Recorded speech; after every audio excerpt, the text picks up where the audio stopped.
I served 12 years in the shadows of governments that denied my existence. I dismantled regimes and silenced warlords without leaving a fingerprint. But when I came home to the $10 million mansion I had bought to keep my mother safe, I found her wearing a maid uniform, trembling as she served champagne to the people who had stolen my life.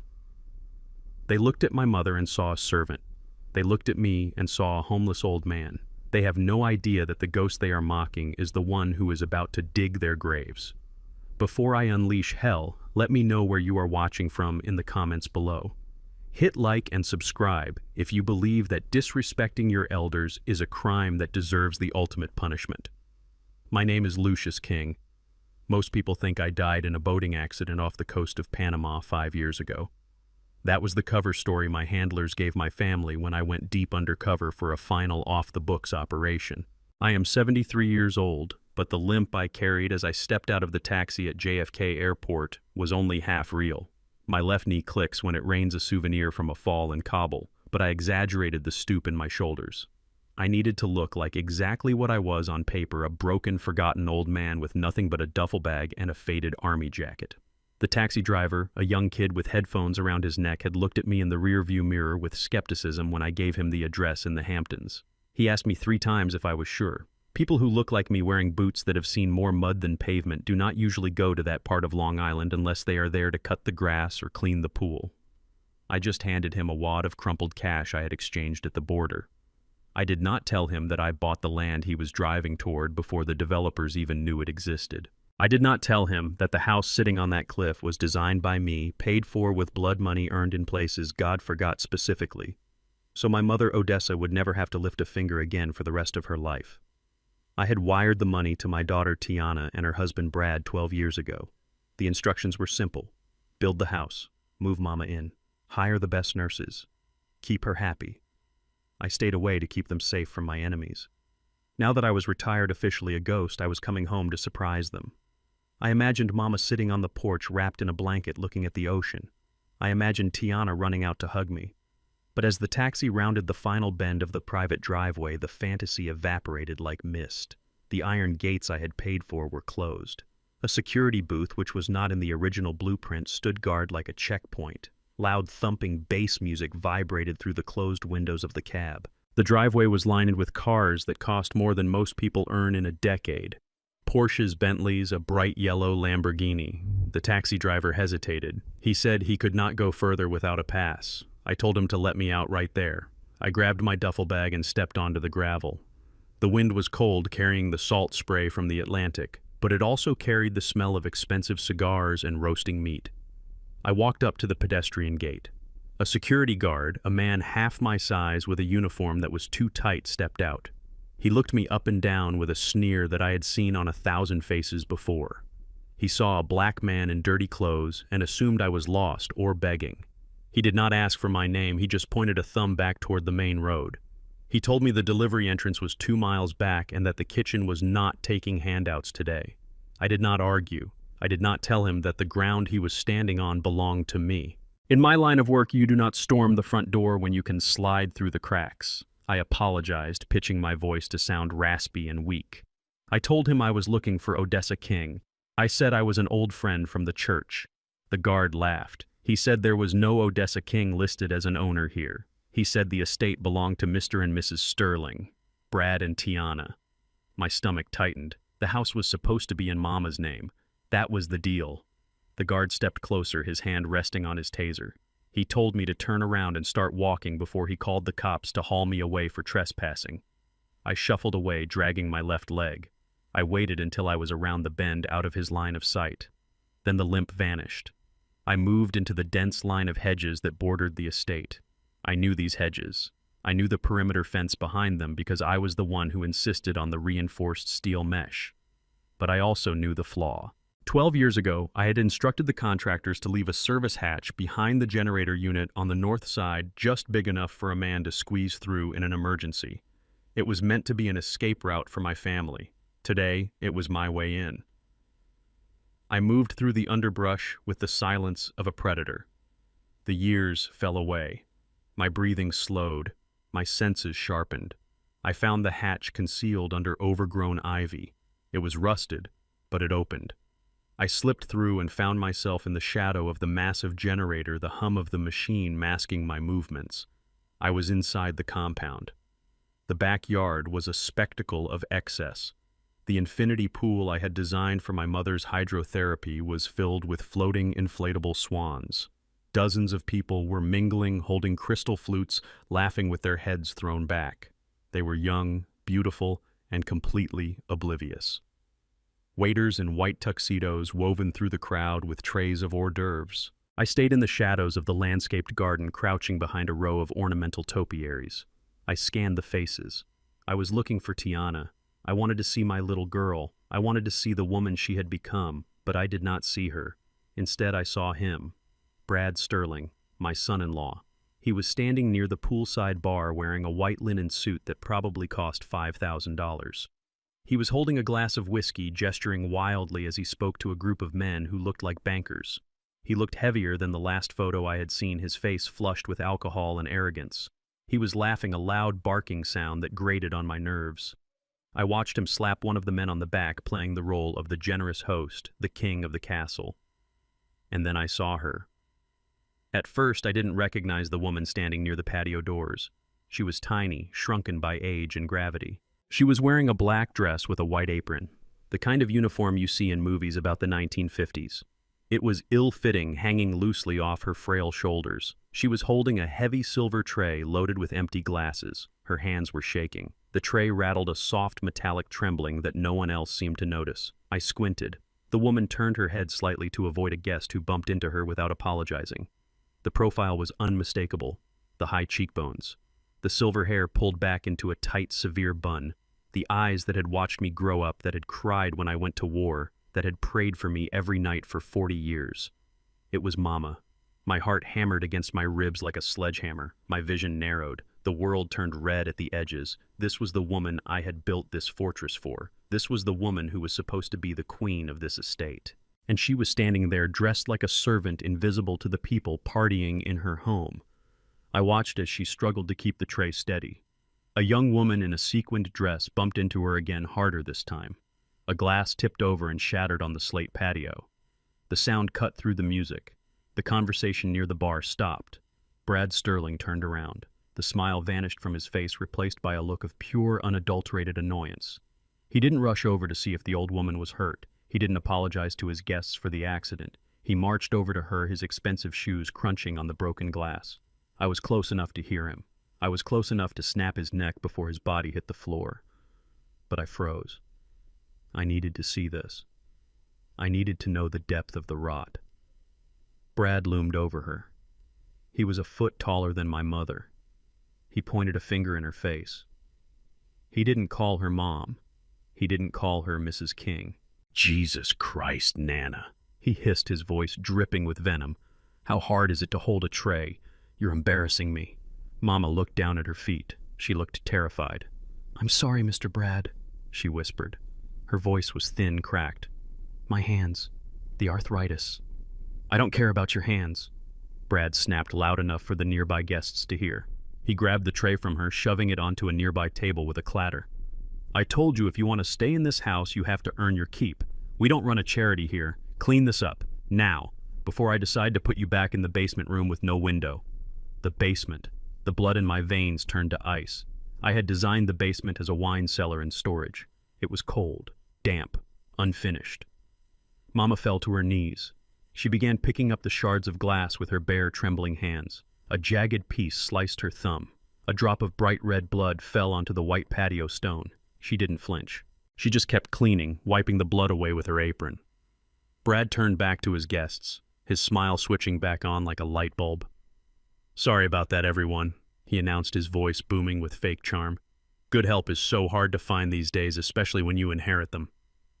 The guests laughed. They actually laughed. I stood in the shadows, my fingernails digging into my palms so hard that I felt the skin break. The pain grounded me. Every instinct in my body screamed at me to charge, to tear through that hedge vault, the fence, and beat him until he couldn't remember his own name. I had killed men for less. I had toppled governments for less. But 12 years in Black Ops had taught me one thing above all else. Anger is a weapon, but only if you control it. If you let it control you, it's a suicide vest. If I attacked him now, I would be arrested. I was legally dead. I had no ID, no access to my accounts yet, no legal standing. I would be just a crazy old man attacking a wealthy homeowner. Brad would spin the story. He would say I was dangerous. He would use it to hurt Mama even more. No. Death was too easy for Brad Sterling. A bullet is a mercy he did not deserve. I didn't want him dead. I wanted him dismantled.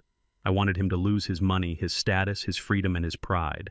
I wanted him to feel the same fear my mother was feeling right now. I watched Mama struggle to her feet, clutching the broken glass in her apron. She limped toward the service door, looking smaller and more defeated than I had ever seen her.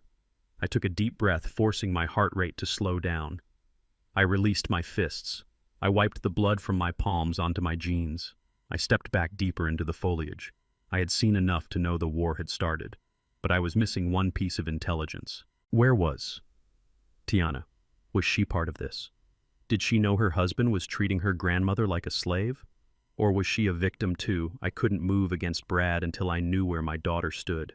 If she was complicit, God help me, she would fall with him.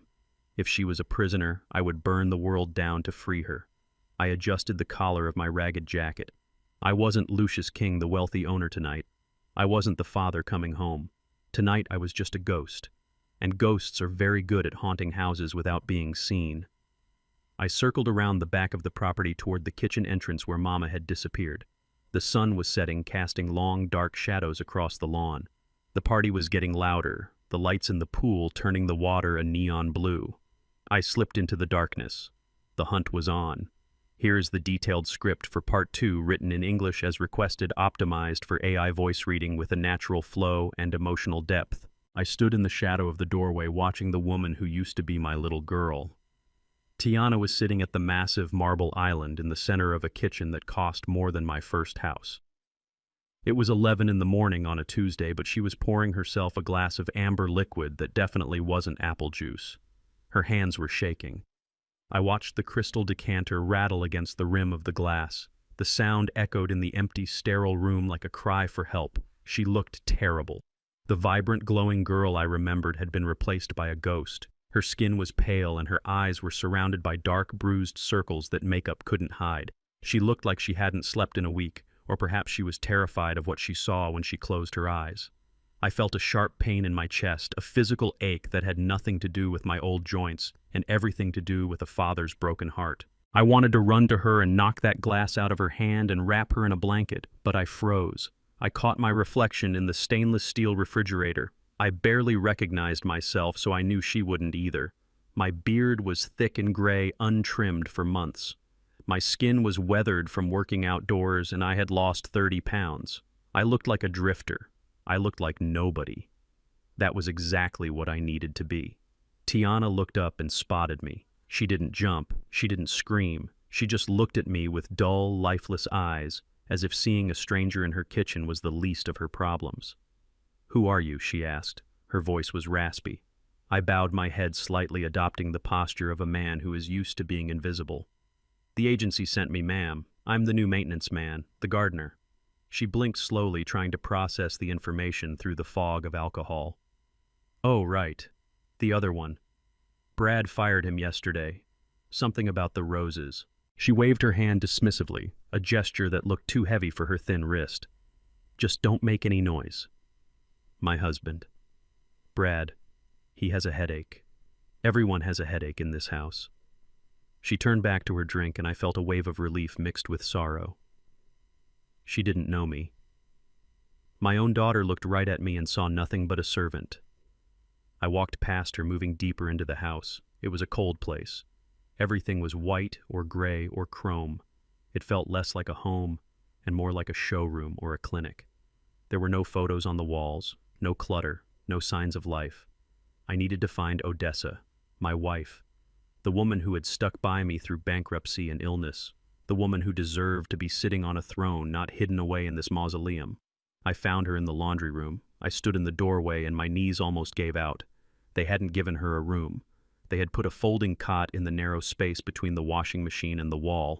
It was a windowless box that smelled of bleach and damp lint. My Odessa. The woman who loved fresh air and sunlight was curled up on that cot under a thin gray blanket. She looked so small, frail. I stepped inside, trying to keep my breathing steady. "Odessa," I whispered. She stirred and opened her eyes. They were cloudy.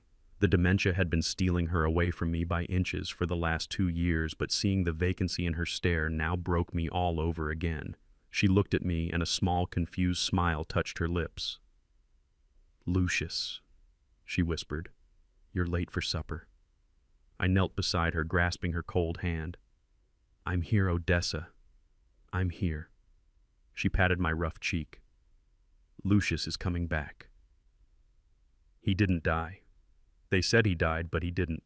He's just working late. He's always working." She didn't see me. She saw a memory of me. To her, I was just a comforting presence, a hallucination brought on by loneliness. I swallowed the lump in my throat. "I need you to eat something, Odessa," I said softly. She shook her head. "Not allowed. Brad said no eating in the laundry room. Crumbs bring ants, no ants allowed. Rage. It started in my stomach and spread to my fingertips, hot and electric. I looked around the tiny room. On the side of the dryer, there was a magnetic whiteboard. Written in jagged, angry red marker were instructions. Rules for Nana. Number 1, no wandering during party hours. Number 2, no eye contact with guests. Number 3, toilet flushing limited to nighttime. I stared at those words. No eye contact with guests. As if she were a dog. As if she were a shameful secret to be hidden away. This wasn't just neglect. This was cruelty. This was a systematic stripping away of her dignity. Brad. This had Brad's fingerprints all over it. Tiana might be lost in her addiction, but Brad was the architect of this prison. I heard heavy footsteps approaching down the hallway.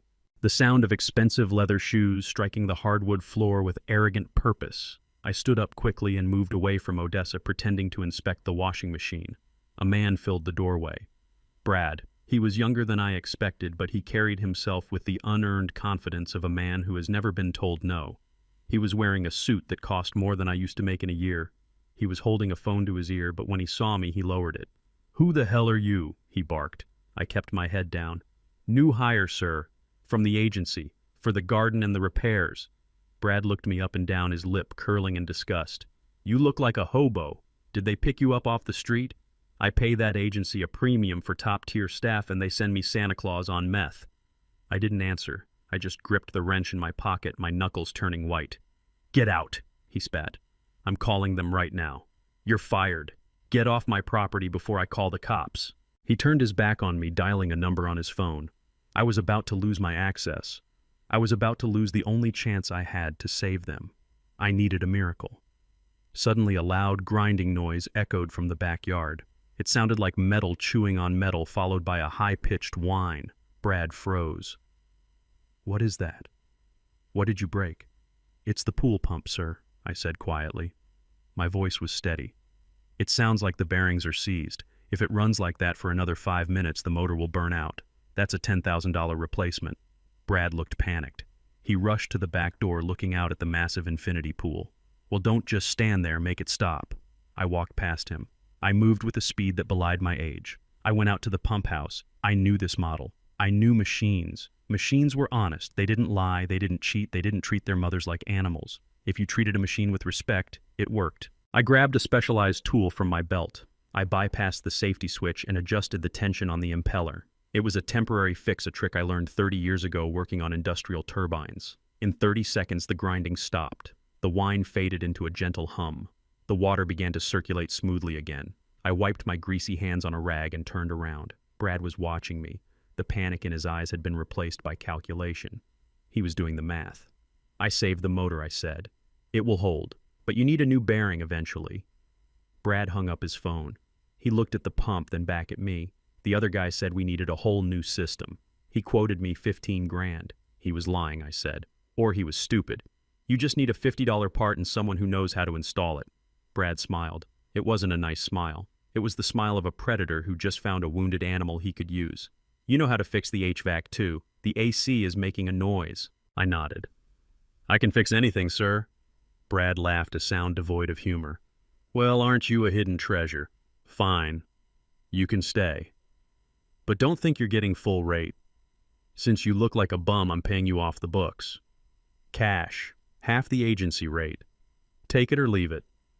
I looked at this man, this boy, who was tormenting my family, who was stealing my money and treating my wife like a prisoner. He thought he was winning. He thought he was getting a deal. He didn't know he was inviting the judge, jury, and executioner into his home. I'll take it, sir, I said.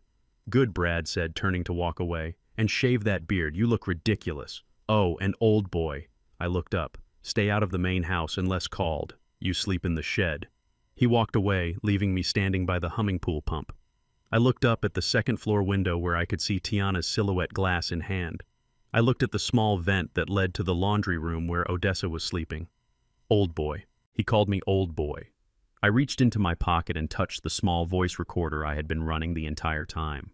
I had recorded the threats. I had recorded the illegal employment offer. I had recorded the condition of the house. I wasn't just the gardener. I was the gathering storm. I went to the shed. It was full of rusty tools and cobwebs. It was perfect. I sat on an overturned bucket and pulled out a small notebook. I wrote down the date and the time. Then I wrote one sentence. Entry secured. The evaluation begins. I wasn't here to argue. I wasn't here to beg. I was here to balance the ledger. And looking at the way Brad walked, looking at the way Tiana drank, looking at the rules on that whiteboard, I knew one thing for certain. The debt was heavy, and collection day was coming. Darkness has always been an old friend of mine. When you spend half your life working in places that don't exist on any map, you learn to love the shadows. It was 2 a.m. The estate was silent save for the rhythmic hum of the pool pump I had fixed earlier that day. To anyone watching, I was just the old man sleeping in the garden shed.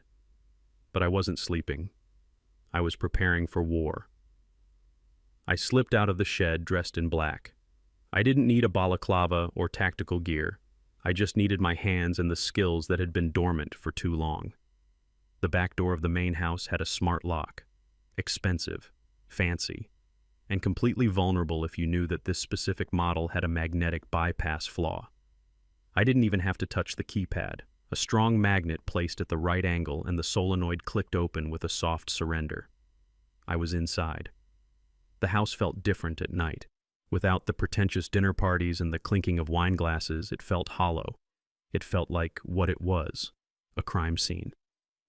My feet made no sound on the polished marble floors as I moved toward the west wing where Brad had his home office. The door was locked, but a simple tension wrench and a rake pick made short work of it. 3 seconds. That was all the security Brad thought his secrets needed. I stepped inside and closed the door behind me, not daring to turn on the main light. I used a small tactical flashlight, shielding the beam with my fingers, so only a sliver of light cut through the gloom. The office was a shrine to Brad's ego. There were framed photos of him shaking hands with minor celebrities, awards for sales targets that probably didn't exist, and behind his massive oak desk was a wall safe. I approached it. It was a digital model. Most people would try to drill it or hack the electronics. I just looked at the keypad.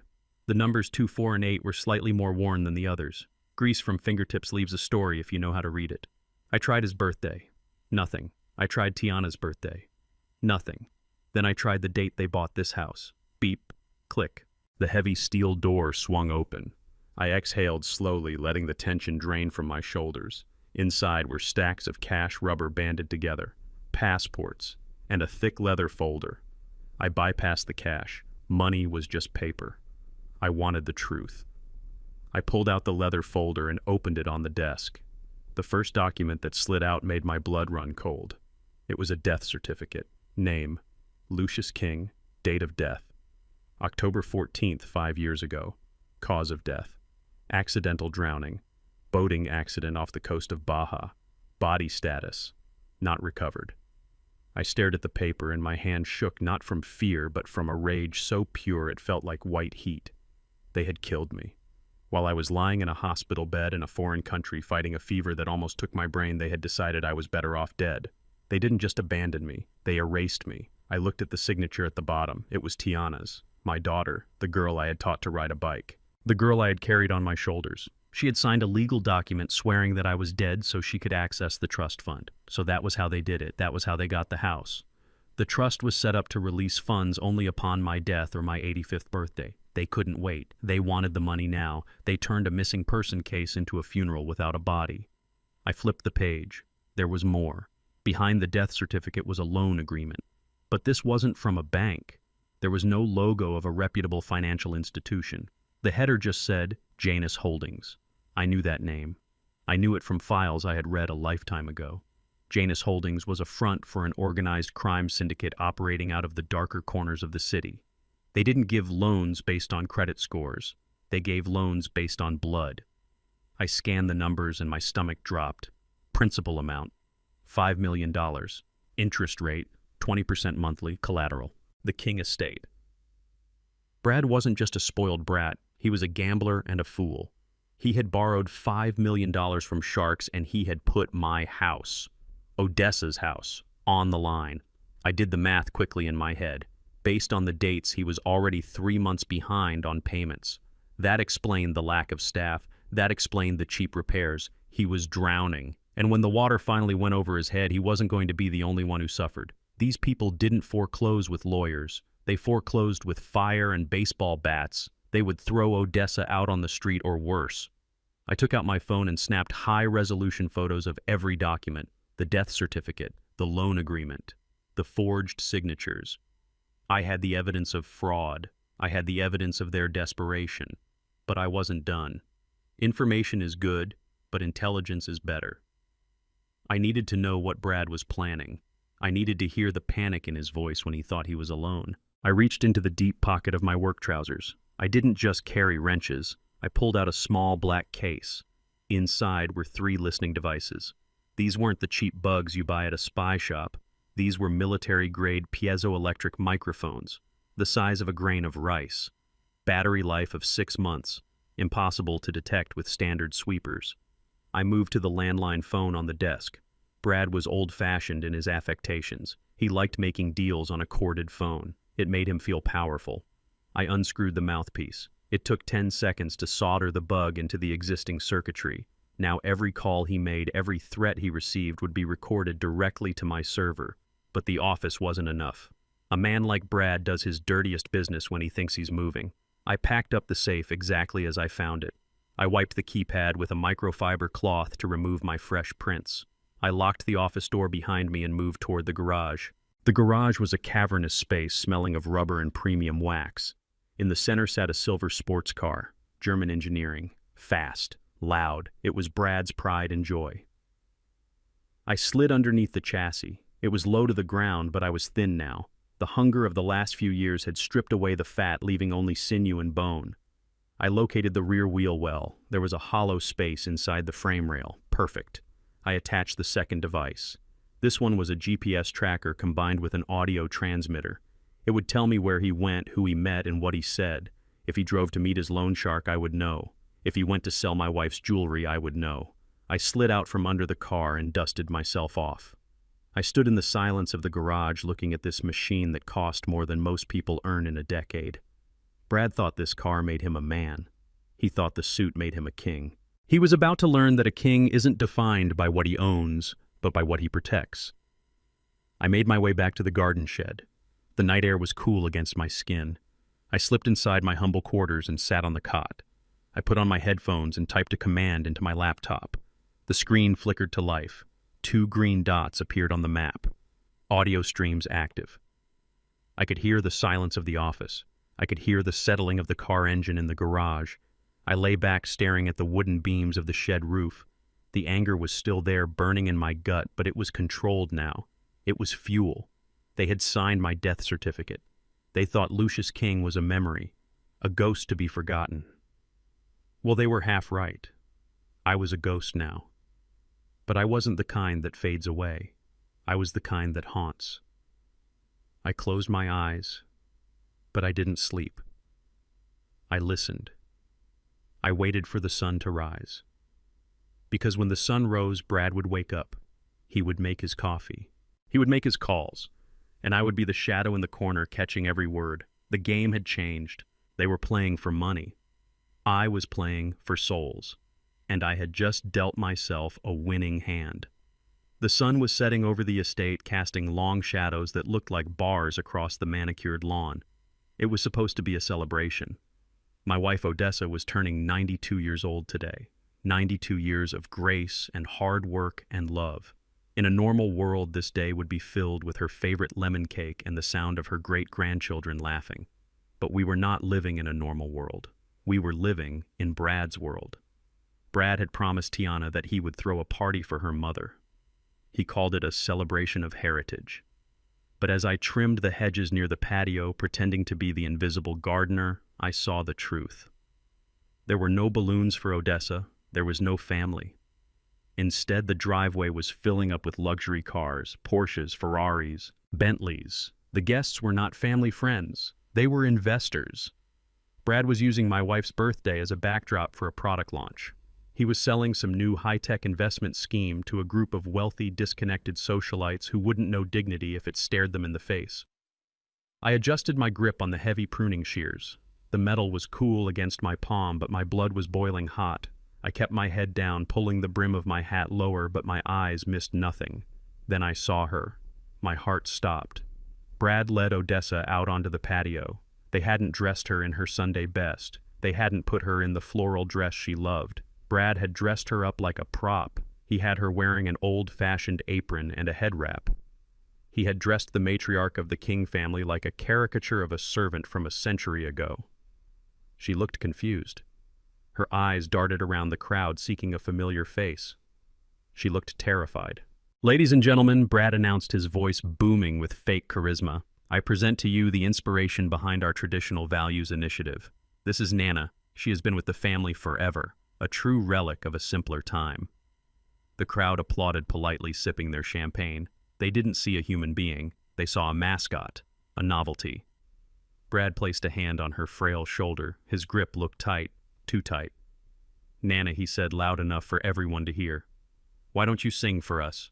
Sing one of those old spirituals you hum in the laundry room. Give our guests a taste of that authentic soul." Odessa shrank back. "I don't want to," she whispered. Her voice was barely audible, but I heard it. I heard the fear. "Come on now," Brad insisted, his smile tightening into a grimace. "Don't be shy. Sing." He handed her a silver tray with a bottle of vintage red wine and a glass. He was making her serve herself while she performed. It was a grotesque display of power. Odessa began to sing, and her voice was thin and shaky, cracking on the high notes. She sang a hymn about crossing the river to a better land. It was a song of sorrow and hope, but here in this circle of vultures it sounded like a cry for help. Her hands trembled under the weight of the heavy silver tray. The dementia made her balance poor, and the stress was making it worse. I took a step forward from the bushes. My muscles were coiled. I was ready to drop the act. Then it happened. A woman in a red dress laughed loudly at something a waiter said. The sudden noise startled Odessa. She flinched. The heavy silver tray tipped. The bottle of wine slid off. It didn't break, but the open neck splashed dark crimson liquid all over Brad's pristine white Italian loafers. The music stopped. The chatter died. The silence that descended on the patio was heavy and suffocating. Brad looked down at his shoes. Then he looked at Odessa. The mask of the charming businessman fell away instantly, revealing the monster underneath. "You stupid old hag," he snarled. He didn't think. He didn't hesitate. He swung his hand and slapped her across the face. The sound was like a whip crack. It echoed off the stone walls of the house. Odessa crumpled. She fell to the hard stone floor, her small body looking like a pile of discarded clothes. She didn't cry out. She just lay there, holding her cheek, too shocked to make a sound. "Mom!" Tiana screamed. She dropped her drink and started to rush forward. For 1 second, I saw the daughter I used to know, the girl who loved her mother. But then Brad turned to her. He didn't speak. He just glared. His eyes were cold, dead things. He looked at Tiana, and then he looked pointedly at the diamond bracelet on her wrist and the mansion behind her. The message was clear. You like this life. You like the money. You shut your mouth. Tiana froze. She looked at her husband. She looked at her mother lying on the ground. And then she looked down. She stopped moving. She let the fear win. She let the greed win. My vision went red. It wasn't a figure of speech. The world actually turned a shade of crimson. The sound of the party faded into a dull roar like the ocean in a storm. The only thing I could hear was the pounding of my own heart. I gripped the pruning shears. They were sharp enough to cut through a thick branch with a single snap. They would cut through a human throat just as easily. I started walking. I wasn't the gardener anymore. I wasn't the old man. I was Lucius King. I was the man who had survived wars and boardrooms and betrayals. I walked out of the shadows. 3 steps. I could reach him in 10. I visualized it, the blade entering the soft tissue under the jaw, the look of surprise in his eyes, the spray of blood that would match the wine on his shoes. It would be justice. It would be fast. It would be satisfying. I was 15 feet away. Brad was busy wiping his shoe, not even looking at the woman he had just assaulted. He was complaining to a guest about the cost of the leather, 10 feet away. I shifted the shears to a combat grip. Then I stopped. I froze mid-step. My breathing was ragged. Why did I stop? I looked at Brad. If I killed him now, it would be over. The police would come. I would go to prison for the rest of my short life. Tiana would inherit everything immediately. The debt to the mob would be paid off by his life insurance. Odessa would be put in a state home because Tiana wouldn't care for her alone. If I killed him now, I would only be solving the problem for myself. I would be venting my anger, but I wouldn't be saving my family. And death was too easy for him. A clean death was a mercy. It was an escape. Brad didn't deserve mercy. He deserved to feel what he had made us feel. He deserved to be stripped. He deserved to be humiliated. He deserved to lose the one thing he loved more than life itself. His money, his reputation, his ego. I wanted him to live long enough to see his empire turn to ash. I wanted him to be alive when he realized he was nothing. I stepped back into the shadows. The urge to kill was still there, vibrating in my bones, but I pushed it down. I locked it away in a cold iron box in my mind. I watched as a waiter helped Odessa up. Tiana stood uselessly to the side, wiping a tear but doing nothing. Brad laughed off the incident, ordering the band to play something upbeat. They went back to their party. They went back to drinking and laughing as if they hadn't just witnessed a crime. I turned and walked away. I went back to the shed. I closed the door and locked it. My hands were still shaking, but now they were steady enough for what I needed to do. I reached under the loose floorboard where I kept my emergency kit. I pulled out a satellite phone. It was old, heavy, and untraceable. I hadn't used it in 6 years. I prayed the number still worked. I dialed. 1 ring, 2 rings, 3. Click. A voice on the other end. Distorted. Mechanical. Identification. King of Spades, I said. My voice sounded like gravel. There was a pause. A long pause. Then the voice changed. It was human now. Surprised. Lucius, we thought you were dead. Not yet, I said. I'm calling in the favor. The Singapore job. You remember? I remember, the voice said. What do you need? I looked out the small, dusty window toward the main house where the lights were blazing and the music was thumping. I need the Alpha team, I said. I need a forensic accountant, a cyber warfare specialist, and a heavy cleanup crew, Target, the voice asked. I took a deep breath. Bradford Sterling, I said, and Janus Holdings. There was a low whistle on the other end. That's a mob front, Lucius. You're starting a war. I gripped the phone until the plastic creaked. They hit my wife, I said. The silence on the other end was heavy with understanding. In our world, that was the only justification needed. Understood, the voice said. We are activating. ETA 12 hours. What are the rules of engagement? I looked at the pruning shears sitting on the workbench. The blade glinted in the moonlight. Scorched earth, I whispered. Burn it all down. Leave him nothing but the suit on his back. I want him to wish he was dead. Copy that. Alpha team is moving. I hung up the phone. I sat there in the dark, listening to the distant sound of the party. Brad was laughing. I could hear his laugh drifting across the lawn. He was celebrating. He thought he was the king of the world. Let him laugh. Let him enjoy his champagne. Let him think he got away with it. Because tomorrow the sun wouldn't just rise. It would bring the fire. I looked at the photo of Odessa I kept in my wallet. I kissed her smiling face. Hold on, my love, I whispered. The cavalry is coming, and hell is coming with them. The morning sun rose over the estate, but it brought no warmth. The atmosphere was brittle like dry ice. It had been exactly 24 hours since Brad struck my wife across the face. 24 hours since I made the call that would end his world. I was out on the driveway, sweeping away invisible dust. I moved with the slow, rhythmic cadence of an old man who has nowhere else to be. But my eyes were sharp. I was watching the garage door. At 8 sharp, the heavy door rolled up. The silver Porsche slid out like a shark entering the water. Brad was behind the wheel. He was wearing dark sunglasses likely to hide the hangover from last night's adrenaline and alcohol. He looked important. He looked untouchable. He didn't know that 3 hours ago while the house slept I had paid a visit to that car. I hadn't cut the brake lines. That would be too obvious, too clumsy. A cut line leaves a puddle of fluid. A cut line screams sabotage.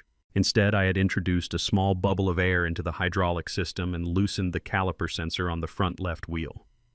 It was a mechanic's ghost, a phantom failure. The brakes would work fine at low speeds, but the moment he applied sudden pressure, the system would hesitate. Just for a second. But a second is a lifetime in a high-performance machine.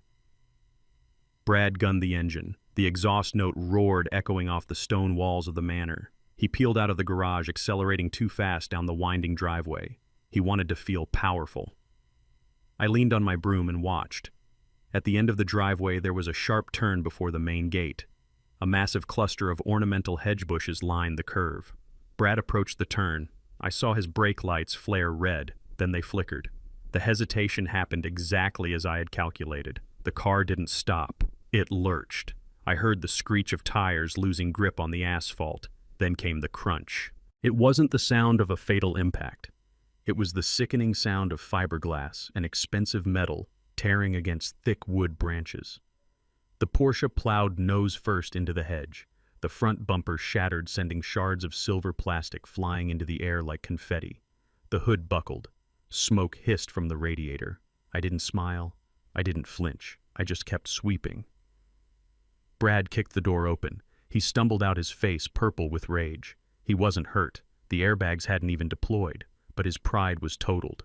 He walked around to the front of the car and screamed. It was a primal toddler-like scream. He kicked the crushed bumper and immediately grabbed his foot, hopping around in pain. I slowly walked over my broom, scratching against the pavement. "Sir," I said, my voice flat, "are you all right?" He spun around wild-eyed. "The brakes," he shouted, spitting saliva. "The damn brakes didn't work. This is a $100,000 car and the brakes failed." He pulled out his phone and dialed the dealership, screaming threats that would make a sailor blush. He didn't see me inspecting the wheel well. I casually reached in and tightened the sensor back into place. By the time the tow truck arrived, the diagnostic computer would show nothing wrong. It would look like driver error. It would look like he lost control. The seed of doubt was planted. By noon, the mood in the house had shifted from tense to toxic. Brad was on a rampage. He was convinced that the world was conspiring against him. He couldn't accept that he was a bad driver, so he decided someone had to be blamed. He lined the staff up in the grand foyer. The cook, the 2 maids, the regular driver, even the pool boy. "You are all incompetent," he bellowed, pacing back and forth like a dictator. "How does a car just fail? Who was in the garage? Who touched it?" The staff looked at their feet, terrified. They needed these jobs. They had families. No one spoke. "Fine," Brad yelled. "You're all fired. Every single one of you. Get your things and get out. I want this house empty in an hour.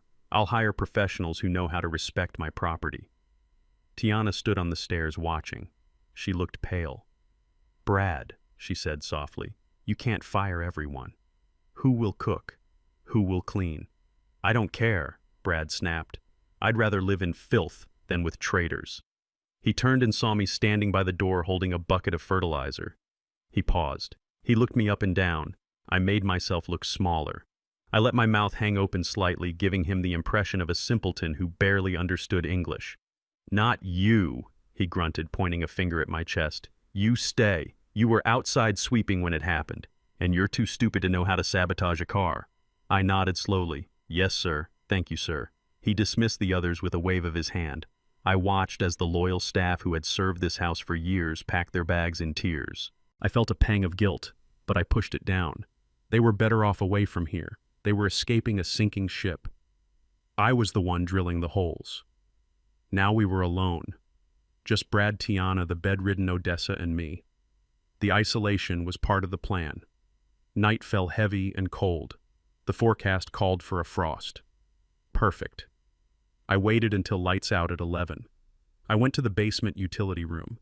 The HVAC system was a modern marvel of engineering controlled by a central computer. But like the car, it had physical vulnerabilities. I located the pressure relief valve for the hot water circulation system. I adjusted the tension spring. Then I went to the main thermostat control box on the wall. I bypassed the safety limiter. I commanded the system to heat the water to boiling, but I disabled the circulation pump for the second floor. Pressure would build, the pipes would expand, and the weakest joint would give way. I had identified the weakest joint 2 days ago.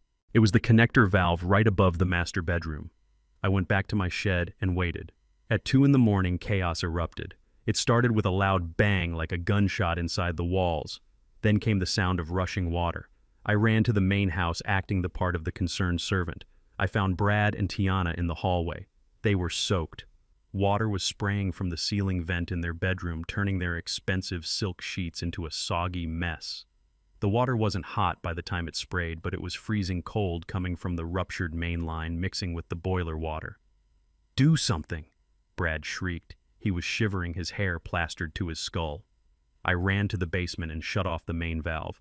The water stopped, but the damage was done. The master bedroom was ruined. The carpet was a sponge. The mattress was destroyed. I came back upstairs with a toolbox. "It looks like a pressure surge, sir," I said, examining the vent. "Very rare. Bad luck." Brad was shaking uncontrollably. First the car, now the house. What is happening? He looked around the dark hallway. The shadows seemed to stretch toward him.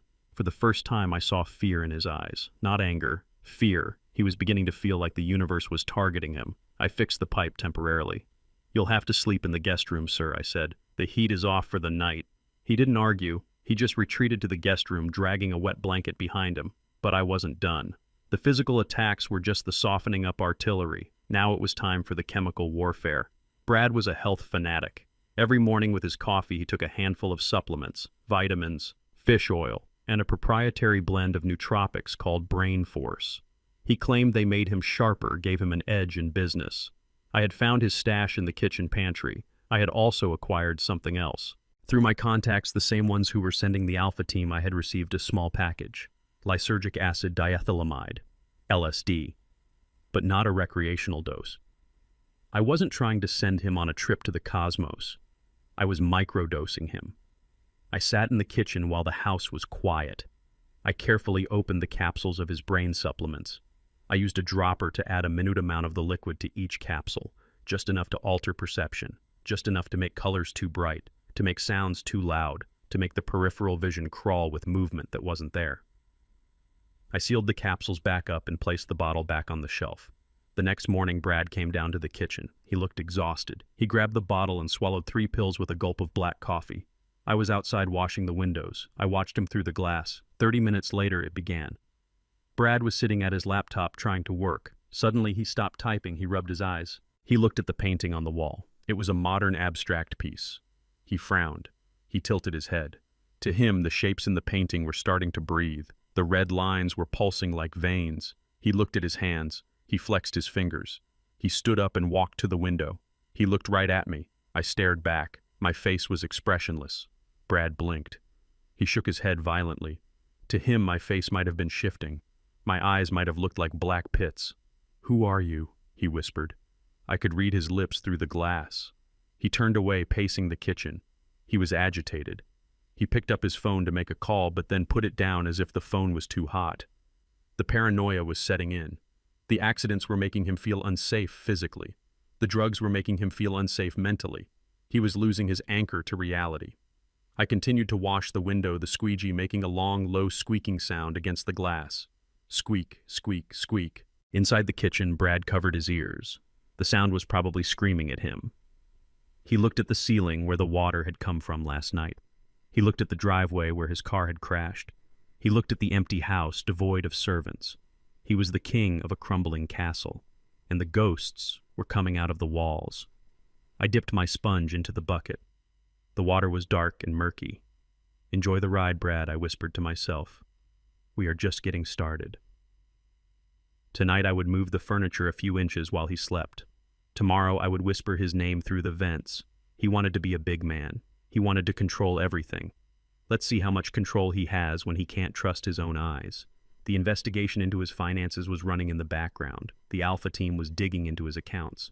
But that was just numbers. This was personal. This was about breaking the man so that when the financial blow finally landed, he wouldn't have the strength to stand back up. I watched him pour another cup of coffee. His hand was shaking so badly he spilled it on the counter. He stared at the dark liquid spreading across the white marble. To him, it probably looked like blood. I wiped the window clean. All clear. The house was no longer just a building made of brick and mortar. It had become a living, breathing organism, and I was its central nervous system. I had spent the last 48 hours turning every smart device, every circuit, and every digital connection into a weapon of psychological warfare. Brad thought he was living in a modern mansion, but he was actually living in a haunted house where the ghosts were made of code and electricity. It was 3 a.m. on a Thursday, the kind of hour when the soul feels heaviest and the shadows in the corners of the room seem to stretch out like grasping fingers. I was awake in my shed watching the monitors, but Brad was awake too. He was in the main living room pacing back and forth on the Persian rug, wearing only his silk boxer shorts and a tattered robe. The microdose of LSD I had slipped into his morning coffee was wearing off, but the after effects were lingering. His movements were jerky. He kept looking over his shoulder as if he expected someone to be standing there. He wasn't entirely wrong. I was always there watching through the camera lens hidden in the smoke detector. He collapsed onto the leather sofa, clutching a bottle of water. He looked exhausted. He just wanted to sleep. He closed his eyes, letting his head fall back against the cushion. Suddenly, the 80-inch television mounted on the wall roared to life. The volume was set to maximum. The sound of a breaking news alert exploded through the silent house like a grenade. Brad jumped so hard he spilled water all over himself. He scrambled for the remote control, his thumb mashing the power button. "Turn off!" he screamed. "Turn off, you piece of junk!" The screen went black. The silence returned. Brad panted, his chest heaving. He threw the remote onto the coffee table and leaned back again, closing his eyes. 5 seconds later, click. The TV turned back on. But this time it wasn't a random channel. I had programmed a specific stream to play. It was a pre-recorded news segment from a financial crime channel. The anchor's voice was stern and judgmental, filling the room. The FBI has launched a new crackdown on elder abuse and trust fund fraud. Perpetrators are facing up to 20 years in federal prison. Assets are being seized. There is nowhere to hide. Brad stared at the screen. The colors seemed too bright to him. The anchor's eyes seemed to be looking directly into his soul. "Stop it!" he whimpered. He grabbed the remote and pulled the batteries out, throwing them across the room. The TV stayed on. I watched from my shed, my finger hovering over the enter key on my laptop. I had bypassed the infrared receiver. I was controlling the unit via the Wi-Fi network. The news anchor continued. "The most common sign of guilt is the concealment of assets, but the forensic accountants always find the trail." Brad let out a strangled cry and ran to the wall, yanking the power cord out of the socket. The screen finally died. He stood there trembling, holding the plug in his hand, breathing like a trapped animal. He thought he was losing his mind. He didn't know he was being hunted, but the psychological terror was just the opening act. Now it was time to hit him where it truly hurt. His wallet. I had gained access to his primary checking account the day before thanks to the keylogger I installed on his laptop. I wasn't going to drain the account dry. That would trigger a fraud alert from the bank and freeze everything. No, I was going to do something far more maddening. I had set up a script to execute a series of microtransactions. Every hour on the hour, a small amount of money was transferred out. Ding. Brad's phone lit up on the coffee table. He picked it up suspiciously. A notification from his banking app. Transfer complete. $200 to the Sunrise Home for Forgotten Seniors. Brad frowned. He swiped the screen. Another notification from an hour ago. Transfer complete. $300 to the Dementia Care Alliance. He scrolled back. $500 to the Legal Defense Fund for the Elderly. He wasn't being robbed by a criminal. In his mind, he was being robbed by karma. The specific nature of the charities was driving him insane. It was as if the money was developing a conscience of its own and fleeing his pockets to go where it was actually needed. No, he muttered, tapping furiously on the screen. I didn't authorize this. Who is doing this? He tried to log in to stop the transfers, but I had changed his password 10 minutes ago. Access denied. He threw the phone onto the couch and screamed a raw sound of frustration that echoed through the empty halls. Tiana. He roared her name. In his twisted, paranoid logic, there was only one person who would send money to old people. Only one person who knew his passwords. Only one person who was angry about what happened to Odessa. Tiana, get down here. I left the shed. It was time to be the witness. I grabbed my mop and bucket and entered the house through the side door, moving silently into the hallway adjacent to the living room. I started mopping the floor, my movements slow and rhythmic, making myself part of the furniture. Tiana came down the stairs. She was wearing a silk nightgown, wrapping her arms around herself. She looked terrified. "What is it, Brad?" she whispered. "It's 3 a.m. Brad spun around. His eyes were bloodshot, his pupils dilated. "You think you're clever, don't you?" he spat. "You think you can steal from me to pay for your mommy's care?" Tiana blinked, confused. "What are you talking about?" "Don't lie to me," Brad shouted, advancing on her. "The money, the transfers, thousands of dollars going to charity. You're the only one with access. You're trying to bleed me dry because I pushed the old hag." Tiana backed away until she hit the wall. "I didn't touch your money, Brad. I don't even know your passwords. You change them every week." "Liar," Brad screamed. He grabbed a vase from the side table and threw it. It shattered against the wall inches from Tiana's head. She screamed and covered her face. I kept mopping. Dip, swirl, ring. I was 10 feet away, but neither of them looked at me. To them, I was just the old man cleaning up the mess. "You want to see the money," Brad yelled. "You want to see what I have left." He stormed over to the large oil painting hanging above the fireplace. He ripped it off the wall, throwing it to the floor. Behind it was a heavy steel wall safe. "This is my money," he ranted. "My cash. The banks are against me. The cars are against me. But this is mine." He was losing control completely. The drugs, the lack of sleep, the fear, it all culminated in this moment of reckless stupidity. He needed to prove he still had power. He needed to see the cash to reassure himself that he was still the king. He grabbed the digital dial. He didn't block his view. He didn't lower his voice. "You think you can guess this code?" he screamed at Tiana. "You think you're smart enough? It's invincible." He spun the dial. 77, he shouted. I paused my mop. I memorized the number, 14. He spun it the other way, 32. I repeated the numbers in my head, 77, 14, 32, 9, beep, click. The heavy bolts retracted. Brad ripped the door open. He reached in and pulled out stacks of cash, hugging them to his chest. "See?" he yelled, his voice cracking. "It's still here. You can't touch this. This is my getaway fund. This is my blood." Tiana was crying now, sliding down the wall to the floor. "Brad, please stop. You're scaring me. You're having a breakdown." "Breakdown?" Brad laughed, a manic, high-pitched sound. "I am the only one who sees the truth. The house is trying to kill me, the car tried to kill me, and you are stealing from me." He shoved the money back into the safe and slammed the door shut. He spun the dial, locking it. "Get out of my sight," he hissed. "Go back to your room. If I see you touch my phone again, I will throw you and your mother out on the street tonight. I don't care if it's freezing. I will end you." Tiana scrambled up and ran up the stairs, sobbing. Brad stood there panting, staring at the safe. He leaned his forehead against the cold steel. I finished mopping the section of the floor near the doorway. I picked up my bucket. Brad turned and looked at me. For a second, his eyes cleared. He realized I had been there the whole time. "What are you looking at, old boy?" he growled. "Nothing, sir," I said, my voice raspy and subservient. "Just cleaning up the broken glass, sir, so no one cuts their feet." Brad sneered. "Useless. Everyone is useless." He turned off the lights and stumbled toward the kitchen, probably to find more alcohol to silence the voices in his head. I walked back to the utility room to dump the dirty water. I watched the dark swirl of water go down the drain. I had the combination. 77, 14, 32, 9. He had screamed his secrets to the world, thinking he was asserting dominance.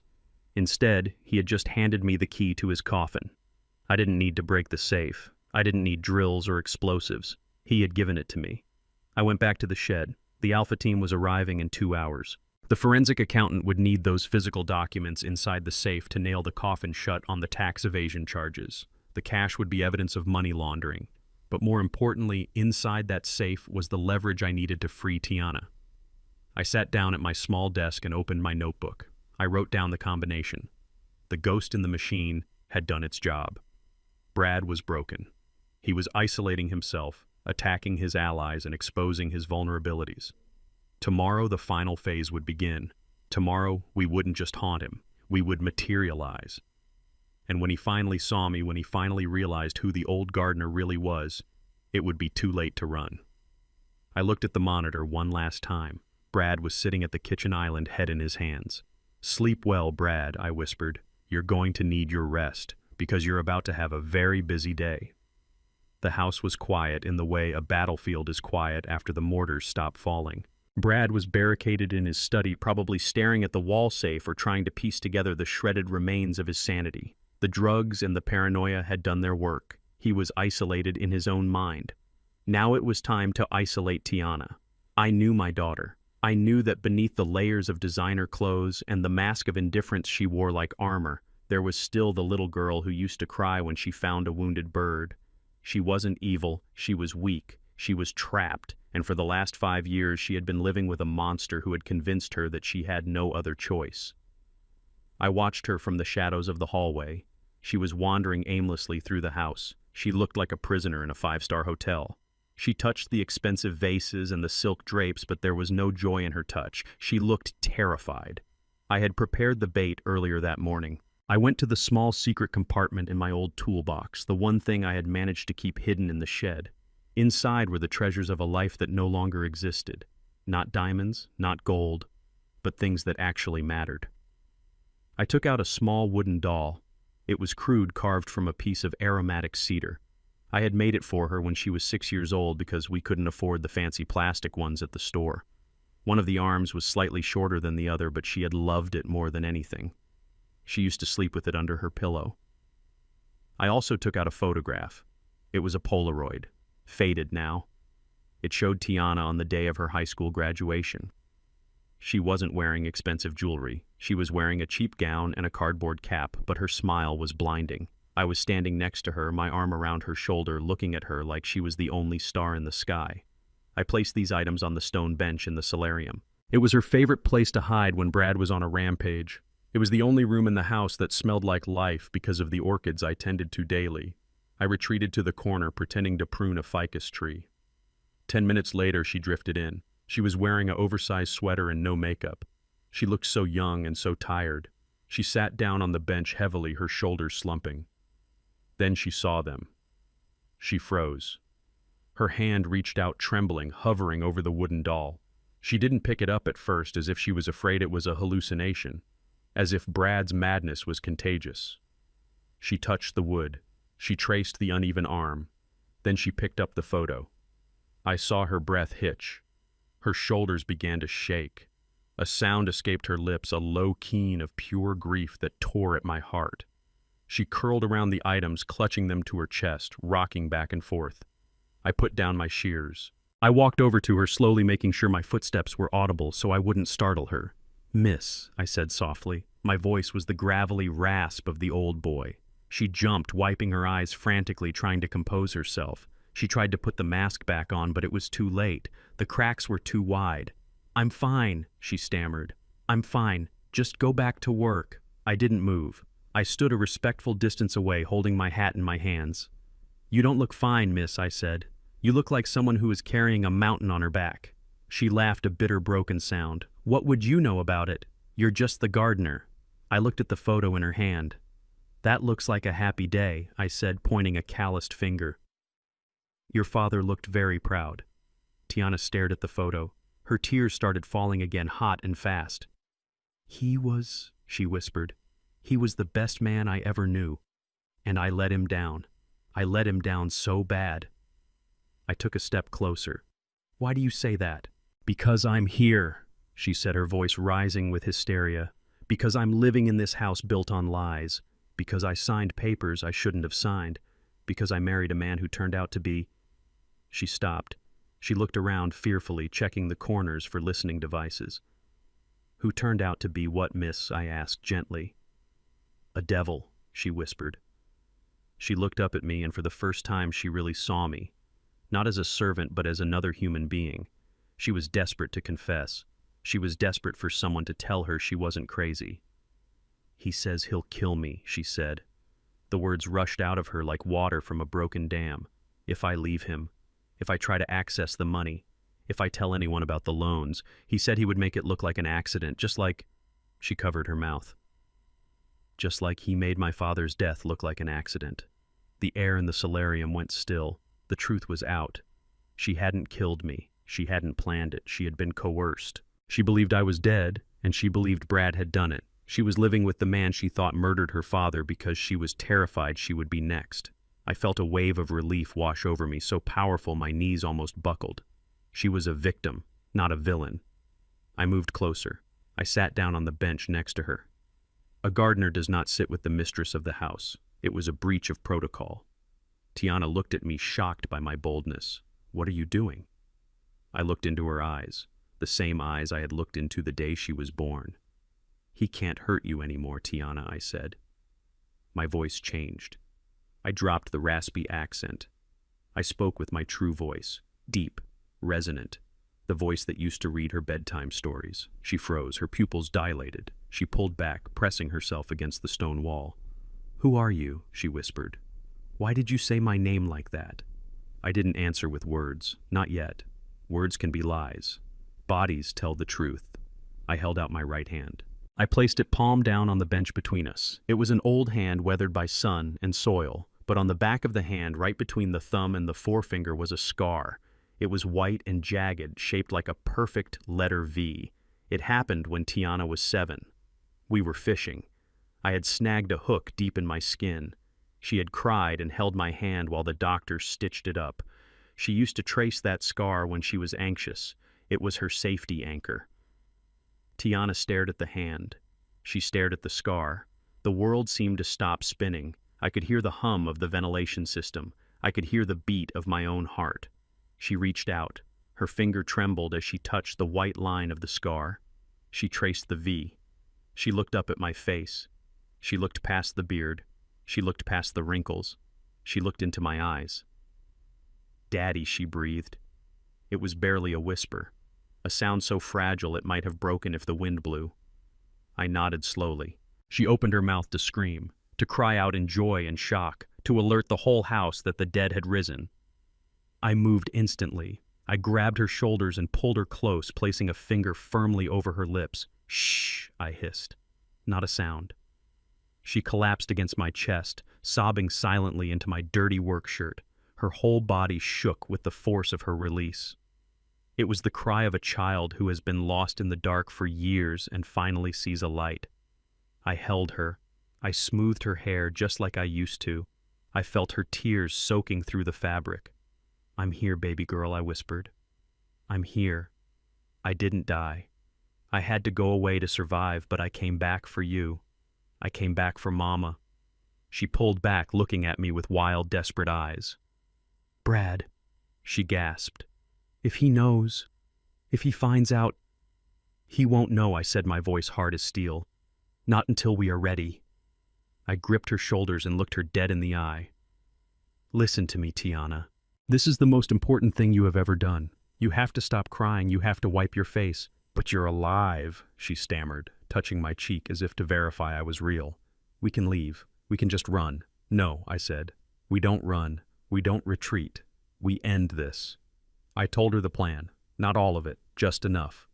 I told her about the team coming. I told her about the evidence I had gathered. "He is going down, Tiana," I said. "He is going to lose everything. The money, the house, the freedom.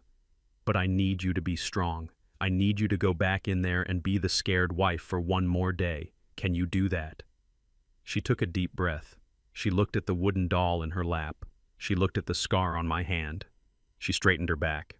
I saw the fear in her eyes recede, replaced by a cold, burning anger. She wasn't just a victim anymore. She was a king. "I can do it," she said. "Good." I stood up. I picked up my shears. I became the gardener again. The transition was instant. "Keep the doll," I said. "Hide it. When you feel afraid, hold it and remember that the cavalry is already inside the walls." She nodded. She stood up and smoothed her dress. She didn't look back at me. She walked out of the solarium with her head high. I watched her go. Brad thought he had isolated her. He thought he had broken her spirit, but he had made a fatal mistake. He had forgotten that blood is thicker than water and far thicker than money. I went back to pruning the ficus. Snip, snip. The pieces were all on the board now. The trap was set.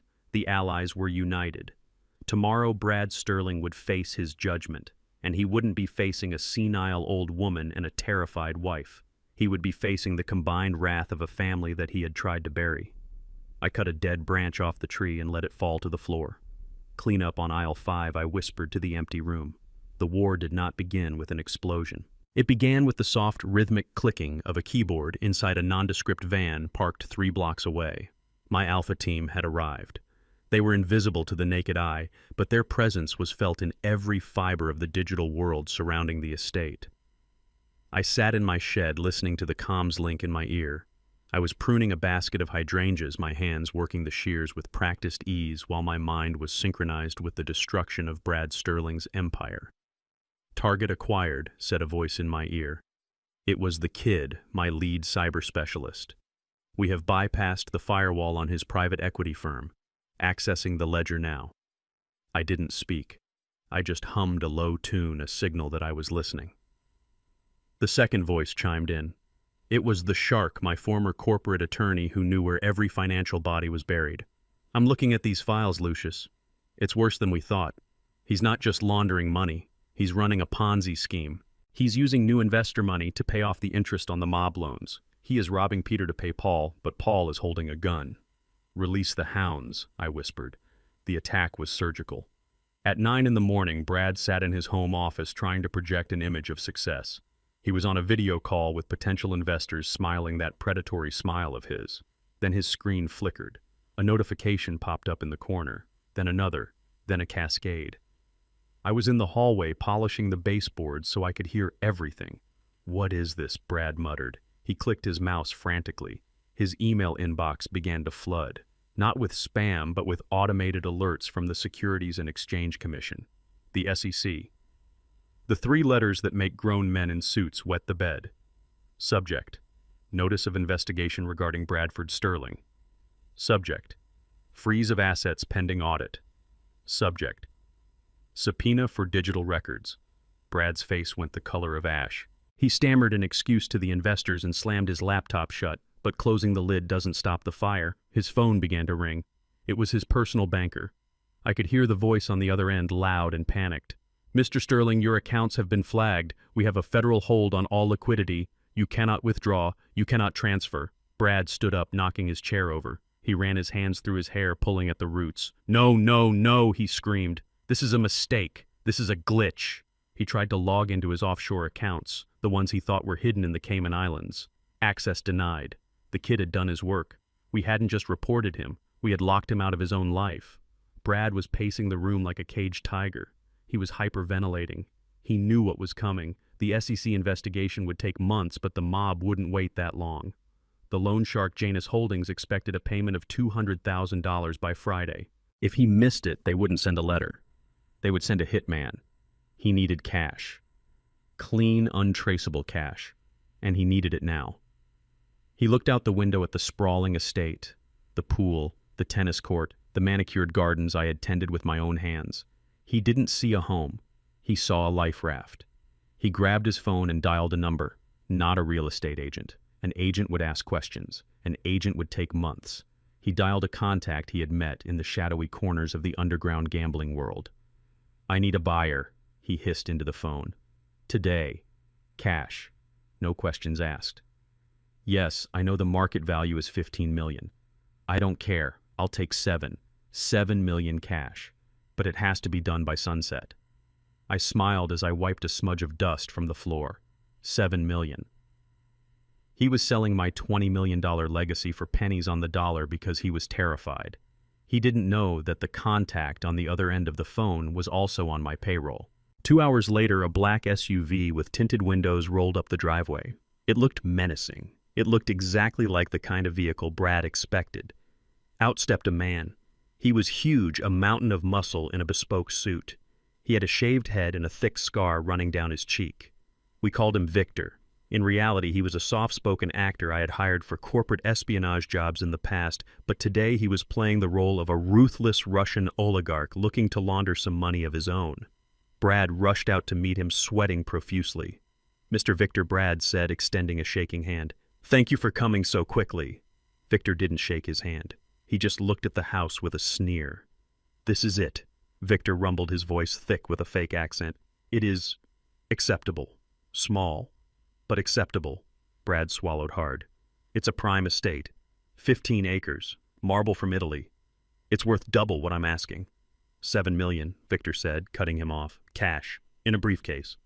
In my car. Take it or leave it." "I'll take it," Brad said too quickly. The desperation was pouring off him like a foul smell. "We need signatures," Victor said. "You and the wife. The deed is in both names, yes?" Brad nodded feverishly. Yes. She's inside. She'll sign. She does what I tell her. I was already inside. I had found Tiana in the kitchen. She was clutching the wooden doll I had given her. She looked pale, but her eyes were steady. "It's happening," I told her. "The buyer is here. It's one of us. You just have to sign." "But the house," she whispered. "We're losing the house." I took her hands. "We are not losing anything. You are selling the house to a shell corporation that I own. We are buying our own house back, Tiana, and we are using Brad's panic to do it. He thinks he is saving himself, but he is signing away his only leverage." She nodded, taking a deep breath. She put the doll in her pocket. "I'm ready," she said. Brad burst into the kitchen. He looked manic. "Tiana, get into the living room. Now." "There is a man there. He is buying the house." "What?" Tiana asked, feigning shock. "Brad, we can't sell the house. Where will we live?" "What about Mama?" "Shut up," Brad hissed, grabbing her arm. "We are selling it. We have to. It's business. You will sign the papers and you will smile. Do you understand? If you don't sign, I will leave you here with the debt. I will leave you to rot." He dragged her into the living room where Victor was waiting like a statue. "This is my wife," Brad said, pushing Tiana forward. "She is ready to sign." Victor placed a stack of documents on the coffee table. Next to it, he placed a heavy metal briefcase. He opened the case. It was filled with stacks of $100 bills. Brad's eyes bulged. He looked at the money like a starving man looks at a feast. He reached out to touch it, but Victor slammed the case shut. "Signatures first," Victor said. Brad grabbed the pen. He signed his name so hard he almost tore the paper. He was signing away his rights. He was signing away his claim to the property. He was legally evicting himself. "Now you," Victor said, looking at Tiana. Tiana picked up the pen. Her hand trembled. She looked at Brad. "Brad, please," she whimpered. "This is our home. Sign it." Brad snarled through gritted teeth. She signed. Victor checked the papers. He nodded. He pushed the briefcase toward Brad. "Done," he said. "The house is mine. You have 24 hours to vacate. After that, I change the locks." 24 hours. Brad laughed, a high-pitched, hysterical sound. "I'll be gone in 2. I just need my clothes and my car." He grabbed the briefcase. He hugged it. He thought he had won. He thought he had $7 million to run away with. He didn't know that the serial numbers on those bills were flagged by the FBI. He didn't know that the moment he tried to spend that money, he would be lighting a flare for every federal agent in the country. I walked into the room carrying a tray with tea. "Refreshments, sir?" I asked, looking at Victor. Victor looked at me. For a split second, his eyes twinkled with recognition, but he kept his face stone cold. "No tea," Victor said. "I do not drink with peasants." Brad laughed. "You see, old boy, even the new owner knows you're worthless. Get out of here. Go pack your trash. You're fired, too." I bowed my head. "Yes, sir." "Whatever you say, sir." I walked back to the kitchen. I put the tray down. I watched Brad running up the stairs, clutching the briefcase 2 steps at a time. He was running to pack his bag. He was running toward a freedom that was actually a cage. The audit was complete. The asset was secured. The enemy was disarmed. I pulled out my phone and sent a text message to the Alpha team. Phase 1 complete. The rat has the cheese. Close the trap. Tonight, Brad would try to flee the country. Tonight, he would drive that Porsche to the private airfield where he had chartered a plane. But he wouldn't make it to the plane, because the car had a GPS tracker, and the police had just received an anonymous tip about a man fleeing the jurisdiction with $7 million in stolen funds. I walked to the window and looked out at the sun dipping below the horizon. The sky was the color of a bruise. It was almost over. But before the police took him, I had one last appointment with Mr. Sterling. He needed to know who really beat him. He needed to know that the checkmate didn't come from the SEC or the mob. It came from the gardener. I went to the closet and pulled out my old suit. It was dusty, but it was a bespoke Italian cut. I shaved my beard standing in front of the small mirror in the pantry. The face that stared back was older, harder, but it was Lucius King. I adjusted my tie. "It's showtime," I whispered. The storm outside was mirroring the chaos inside the house. Rain lashed against the panoramic windows like handfuls of gravel, and the wind howled through the eaves. But the real turbulence was in the living room where Brad Sterling was trying to force the final piece of his salvation into place. I was standing in the shadows of the hallway, my hand resting on the hidden panel that controlled the estate's main breaker. I had been waiting for this moment. The buyer, my man Victor, had demanded one last thing before the funds could be fully cleared: a quitclaim deed signed by the original title holder, Mama Odessa. Brad was desperate. He had the cash briefcase in his car, but he knew that without this paper the transfer could be flagged and the money seized. He needed that signature to make the $7 million real. I watched through the crack in the door. Brad had dragged Odessa out of her room. She was sitting in a high-backed chair looking small and terrified. Tiana was standing nearby crying silently, her hand in her pocket clutching the wooden doll I had given her. "Just put your thumb on the paper," Brad shouted. His voice was raw. He was sweating through his shirt. "Why do you have to be so difficult, you useless old woman? It's just a fingerprint. You can't even write your name anymore, so just give me the thumb."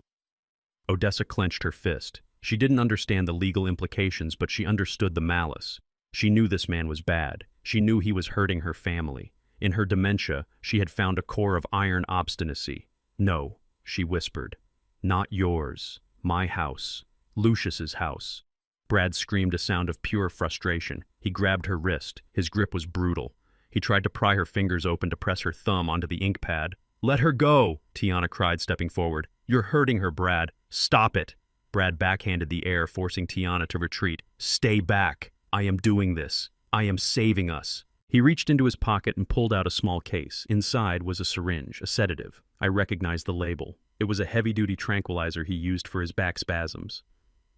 "If she won't do it willingly, she'll do it while she sleeps," Brad hissed. He uncapped the needle. That was the line. He was about to assault my wife with a chemical weapon. He was about to cross from cruelty into physical violation. I didn't hesitate. I didn't breathe. I pulled the lever. Kerchunk.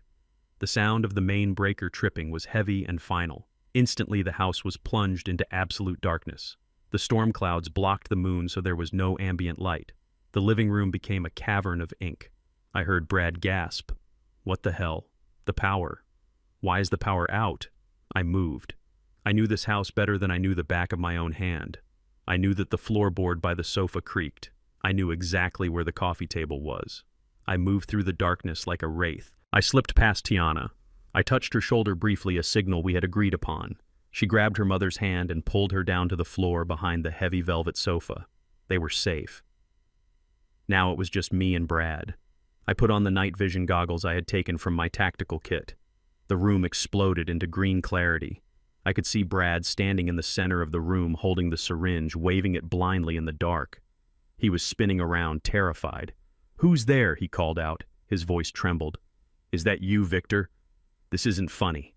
I didn't answer. I stepped heavily with my boots. Thud, thud, thud. It wasn't the shuffle of a gardener. It was the rhythmic, disciplined march of a soldier, the sound of a man coming to collect a debt. Brad froze. "Who is that? Show yourself." I activated the small directional speaker I had placed in the ceiling vents earlier that day. I spoke into my throat mic, my voice modulated to be deeper, slower, terrifying. "You woke the Grim Reaper, Brad." The voice seemed to come from everywhere and nowhere. It filled the room with a low, vibrating menace. Brad screamed. He dropped the syringe. I heard it shatter on the floor. "Get away from me," he shrieked. He fumbled at his waistband. I saw the glint of metal, a gun, a snub-nosed .38 caliber revolver. He had been carrying it since the threats from the mob started. He pointed the gun into the darkness. I picked up a heavy crystal vase from the side table and threw it across the room. It smashed against the fireplace wall. Brad spun around and fired. Bang! The muzzle flash lit up the room for a split second like a strobe light. In that flash, he saw nothing but shadows. "Stay back!" he screamed, firing again. Bang! I moved closer. I was 10 feet away. I whispered into the mic again. "You can't shoot a ghost, Brad. I am the house. I am the rot in the walls. I am the debt you owe." He was hyperventilating now. The drugs I had been feeding him combined with the darkness and the fear had broken his reality. He wasn't seeing an empty room. He was seeing demons. He was seeing the consequences of his sins manifesting as monsters. He fired again wildly. The bullet shattered the sliding glass door. Rain and wind roared into the room, adding to the cacophony. I stood right in front of him, just out of reach. I breathed loudly, a harsh rasping sound. He pointed the gun at me, but he couldn't see me. He just felt the presence of something vast and angry. "Leave me alone," he sobbed. "Take the money, take the house, just leave me alone. You can't pay for a soul with money," I whispered. He fired the last 3 rounds. Click, click, click. The gun was empty. He threw it at me. It bounced harmlessly off my chest. He fell to his knees, covering his head, curling into a fetal ball. "Please," he moaned. "Please wake up. Please wake up." I heard the sirens in the distance. The neighbors must have reported the gunshots. Perfect timing. I retreated to the service entrance. I took off the goggles and the tactical gear, hiding them in the prepared vent. I put my gardener's cap back on. I pulled the backup lever, restoring the emergency lights only. A dim, eerie amber glow filled the hallway. The front door burst open. "Police, drop your weapons." 3 officers stormed in flashlights, cutting through the gloom. They found Brad kneeling in the center of the room, surrounded by shattered glass and bullet holes, screaming about demons. They found Tiana and Odessa huddled safely behind the sofa, weeping. They found me, the old gardener, cowering in the kitchen doorway, holding a broom for protection. Officers, one cop shouted, training his gun on Brad. "Hands on your head. Now." Brad looked up. He was drooling. His eyes were wide and unseeing. "They're here," he babbled, pointing at the empty air. "The Reapers. The soldiers. They're in the walls. Don't let them take me." He lunged at the officer, grabbing his vest, begging for protection. The officer didn't see a victim. He saw a violent assailant high on narcotics who had just discharged a weapon in a house with a child and an elderly woman. "Get him off," the cop yelled. They tackled Brad to the ground. He fought them, kicking and screaming, possessed by his terror. It took 3 of them to cuff him. "There was someone here," Brad screamed as they dragged him out. "There was a man in the dark. A giant. He spoke to me. Check the cameras. You have to check the cameras." The lead detective looked at Tiana. "Ma'am, is there a security system?" Tiana nodded, wiping her eyes. "Yes, the server is in the study." I led them to the study. I stood innocently in the corner as the detective pulled up the feed from the last 20 minutes. I had the kid. My hacker edit the feed in real time. It was a masterpiece of digital manipulation. On the screen, the police saw the living room. They saw Brad standing alone. There was no darkness on the camera feed because the infrared mode had kicked in. They saw Brad talking to thin air. They saw him throw a vase at the wall himself. They saw him pull a gun and shoot at an empty corner. They saw him screaming at nothing. There was no soldier. There was no giant, just a man having a violent psychotic break. The detective shook his head. "He's tripping hard. Looks like a bad batch of something synthetic." He turned to me. "You work here. Has he been acting strange?" I nodded, my hands trembling just enough to sell the performance. "Yes, officer. He has been seeing things for days. He talks to the walls. He says the house is trying to eat him. I tried to stay out of his way. I was scared for the women." The detective patted my shoulder. "You did good calling us. He's going away for a long time. Assault with a deadly weapon, child endangerment, reckless discharge, and looking at his eyes, probably possession of a controlled substance." They dragged Brad out into the rain. He was still screaming about the Grim Reaper. As they shoved him into the back of the cruiser, he looked back at the house. He saw me standing in the window. I wasn't hunching anymore. I was standing tall. I slowly raised my hand and tapped my temple. I saw the realization hit him. The horror. He knew then. It wasn't a ghost. It wasn't a demon. It was the gardener. But who would believe him now? The cruiser drove away, lights flashing red and blue against the stormy sky. I turned back to the room. Tiana was helping Odessa sit up. The nightmare was leaving the property. But the work wasn't done. Brad was in a cell, but his signature was still on the deed selling the house to my shell company. The trap had snapped shut. He had lost his freedom, his sanity, and his assets in a single night. I walked over to Odessa. She was shaken, but unharmed. "It's okay, Mama," I said softly. "The bad man is gone." She looked at me. Her eyes were clearer than they had been in months. "Lucius," she said, "you need to fix the window. It's letting the rain in." I smiled, a real, genuine smile. "I'm on it, Odessa. I'm on it." The silence in the house was deceptive. To an outsider, it looked like a peaceful morning, but inside the walls, invisible currents were shifting. Money is like water. It flows where gravity takes it, and for the last 5 years, gravity had been pulling everything toward Brad Sterling. But today, we were reversing the flow. We were making the river run uphill. Brad was out on bail. His expensive lawyers had worked a miracle getting him released pending the investigation into the shooting incident. They blamed stress. They blamed a bad reaction to medication. They painted him as a victim of exhaustion. He was back in the house, but he was a wounded animal now. Dangerous, unpredictable, and like all wounded animals, he was looking for something to bite. Tiana was ready. We had spoken in the early hours of the morning while the house slept.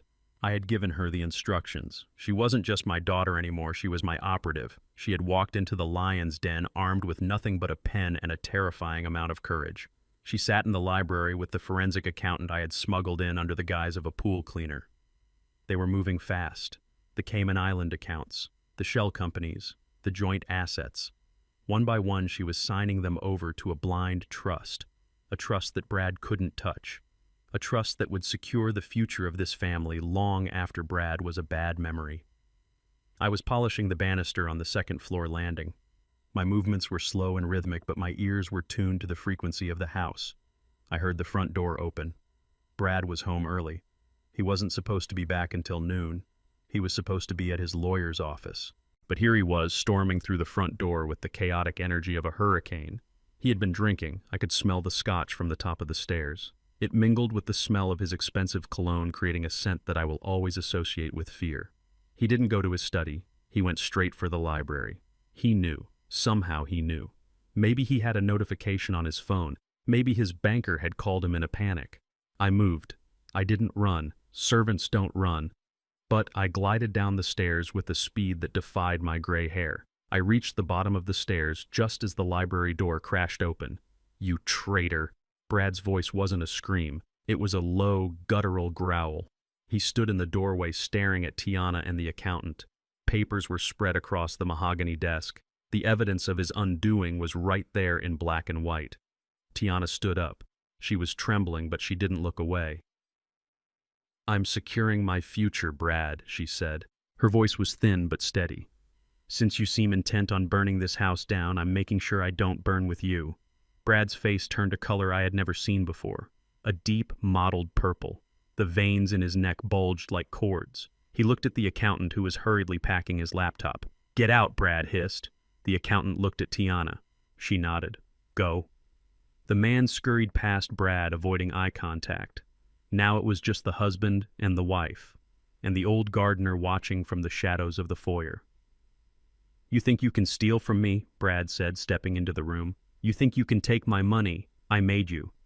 You were nothing before me. Just a daddy's girl with a dead father. I'm taking back what was my father's," Tiana said. "And I'm leaving you, Brad. It's over." That was the trigger. Brad didn't think. He reacted. The violence that had been simmering under his skin for years finally boiled over. He crossed the room in 2 strides. He grabbed Tiana by the hair. She screamed, a sharp, terrified sound that echoed off the high ceilings. "You aren't going anywhere," he shouted, pulling her face close to his. "You belong to me. You and this house and every cent in those accounts. You don't get to leave until I say you can leave." He raised his right hand. His fist was clenched. It wasn't a slap he was preparing. It was a punch meant to break bone, a punch meant to silence her forever. Tiana squeezed her eyes shut, bracing for the impact. The fist came down, but it never landed. I was there. I didn't remember moving across the foyer. One moment I was by the stairs, the next I was between them. My left hand shot up. I caught his wrist mid-swing.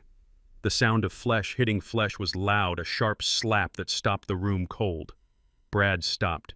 He looked down. He saw a calloused, dirty hand gripping his wrist. He looked up. He saw the old gardener. But he didn't see the subservient old man anymore. He saw eyes that were cold and hard as flint. He saw a posture that was straight and dangerous. "Let go of me, old man," Brad snarled. "Do you want to die?" I didn't let go. I tightened my grip. My fingers dug into the pressure points on his wrist. The tendons shifted under my thumb. "No, sir," I said. My voice was low, devoid of any accent. It was the voice of Lucius King. "I don't want to die, and I don't want you to hit my daughter." Brad's eyes widened. He heard it. He heard the slip. "My daughter." "What did you say?" he whispered. I didn't answer with words. I answered with physics. I stepped in, closing the distance. I rotated my hip and twisted his wrist outward while simultaneously driving my elbow into his forearm.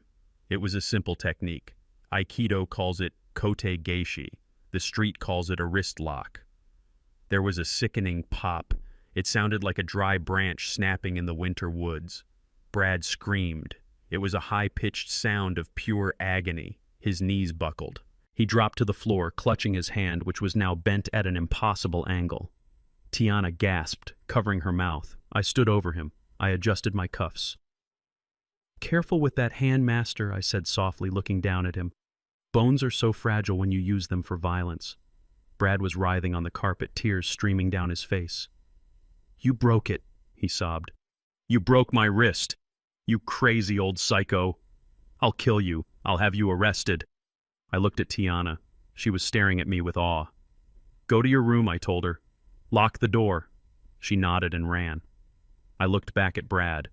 He was trying to crawl toward his phone, which had fallen on the floor. I kicked the phone away. It slid under the heavy oak desk. "We have a problem, sir," I said, crouching down beside him. My voice went back to the raspy whisper of the gardener. "You are very clumsy. You really should watch where you are going." "What are you talking about?" Brad wheezed, holding his swelling wrist. I grabbed him by the collar. He tried to fight, but the pain in his arm made him weak. I hauled him up. I dragged him out of the library and into the foyer. We stood at the bottom of the grand staircase. "You fell, sir," I said. "You were drunk. You were running down the stairs to catch your wife and you slipped. You put your hand out to break your fall and snap. A terrible accident." Brad looked at me with horror. "You're going to push me." "No," I said. "I don't need to push you. The injury is already consistent with a fall. But we need to make sure the rest of you matches the story." I shoved him hard. Not down the stairs, but into the heavy wooden newel post at the base of the banister. His shoulder struck the wood with a thud. "There," I said, brushing off my hands. "Now you have the bruising to match." I pulled my phone out of my pocket. I dialed 911. "Emergency," the operator said. I put panic into my voice. "Please help, it's Mr. Sterling." He fell. He fell down the stairs. I think his arm is broken. He's screaming. "Please hurry." I hung up. Brad was staring at me from the floor. He was cradling his broken wrist, his face pale with shock. "Who are you?" he whispered. "Who the hell are you really?" I leaned in close. My face was inches from his. I let him see the scar on my hand. I let him see the fire in my eyes. "I'm the one who knocks Brad. I'm the one who cleans up the trash. And right now, you look very messy." The sirens began to wail in the distance. "Remember," I hissed, "you fell. If you say anything else, if you say the old gardener knows martial arts, they will put you in the psych ward next to the people who see aliens. You are already on bail. You are already unstable. Do you really want to tell the police that an old man with a bad back overpowered you?" Brad closed his eyes. He realized the trap. If he told the truth, he looked crazy. If he lied, he admitted defeat. He was checkmated. The paramedics arrived in a flurry of activity. They loaded him onto a stretcher. He moaned in pain as they stabilized his wrist. "What happened, sir?" the medic asked. Brad looked at me. I was standing by the door, holding his hat, looking like a worried servant. I fell," he croaked. "I tripped on the stairs." I smiled internally. "We will take good care of the house, sir," I called out as they wheeled him away. "Don't you worry about a thing." The doors closed. The ambulance drove away. I closed the front door and locked it. The click of the deadbolt was the most satisfying sound I had heard in years. I walked back to the library. I picked up the phone that I had kicked under the desk. I placed it back on the table. Then I went to the kitchen and made a pot of herbal tea. Tiana would need it. We had crossed the Rubicon. There was no going back now. He was broken physically. His money was gone. His wife was gone. But the final blow was yet to come. The hospital would run blood tests. They would find the alcohol. They would find the sedatives. And they would find the traces of the hallucinogens I had been feeding him. By tomorrow morning, Brad Sterling wouldn't just be an injured man. He would be a man deemed incompetent to manage his own affairs. I took a sip of tea. It tasted like victory. I walked up the stairs past the spot where he supposedly fell. I didn't look down. I looked up. The portrait of my father hung at the top of the landing. I had hung it there myself yesterday, replacing a tacky, abstract piece Brad had bought. I winked at the painting. "Almost done, Dad," I whispered. "Almost done." The silence that hung over the estate was no longer the silence of peace. It was the heavy, suffocating silence of a crypt. Brad Sterling had returned from the hospital, but the man who walked through the front door was a hollow shell of the tyrant who used to rule these halls. His right arm was encased in a heavy white plaster cast a physical monument to his arrogance. His eyes were darting around the foyer, scanning the shadows for monsters that only he could see. I was there polishing the mirror in the hallway. I watched his reflection. He looked gray. The expensive tan he cultivated on his yacht trips had faded, leaving his skin looking like old parchment. He didn't bark orders. He didn't kick off his shoes. He walked with a limp, clutching a bottle of painkillers like a holy relic. He went straight to the kitchen. He needed water for his pills. He needed to numb the throbbing in his wrist and the screaming in his mind. I had placed the package on the kitchen island exactly 10 minutes ago. It was a small box wrapped in plain brown paper. No return address, just his name written in block letters with a heavy black marker. Brad froze when he saw it. He stared at the box as if it were a bomb. In his current state of mind, everything was a threat. The toaster was suspicious. The refrigerator hummed with malice. And this box, sitting in the center of his granite island, was a direct violation of his sanctuary. He looked at me. I was busy wiping the counter, my head bowed. "Did you bring this in?" he asked. His voice was raspy, dry from the hospital air and the fear. "Yes, sir," I said softly. "The courier dropped it off this morning. I thought it might be important." Brad approached the box slowly. He reached out with his good hand, his fingers trembling. He ripped the paper. It tore with a loud sound that made him flinch. Inside was a black velvet jewelry box, the kind you get from high-end jewelers, the kind that usually holds promises of love or displays of wealth. He opened the lid. The sound that escaped his throat was not human. It was a strangled gasp, a sudden intake of air that got stuck in his chest. Sitting on the black velvet cushion was a watch. It wasn't just any watch. It was a Patek Philippe with a rose gold casing and a brown leather strap. It was a masterpiece of Swiss engineering. It was my watch. I had bought that watch 40 years ago to celebrate my first big contract. It was the symbol of my rise from poverty. On the back, it was engraved with my initials, LK, and the date of my wedding to Odessa. 5 years ago, when I fell ill and disappeared into the hospital system, Brad had raided my personal safe. He had taken the watch. He had sold it to a fence in the city for a fraction of its value to pay off a gambling debt. He thought it was gone forever. He thought he had melted down my legacy to pay for a night at the poker table. And yet here it was. Ticking. Tick. Tick. Tick. The sound seemed to amplify in the quiet kitchen. Brad picked it up. He turned it over. He saw the engraving. He rubbed his thumb over the letters LK. "No," he whispered. "No. This isn't possible. I sold this. I saw the guy take it. I saw the money." He dropped the watch back into the box as if it burned him. Under the watch was a small folded piece of cardstock, a note. He unfolded it with shaking fingers. I knew exactly what it said because I had written it myself, using my left hand to alter the penmanship just enough to look jagged and unnatural. "I am waiting for you in hell. Come down quick." Lucius King. Brad backed away from the counter. He bumped into the bar stool and almost fell. He looked at the ceiling. He looked at the floor. He looked at me. "Did you open this?" he screamed. "Did you see what was in here?" "No, sir," I said, keeping my face blank.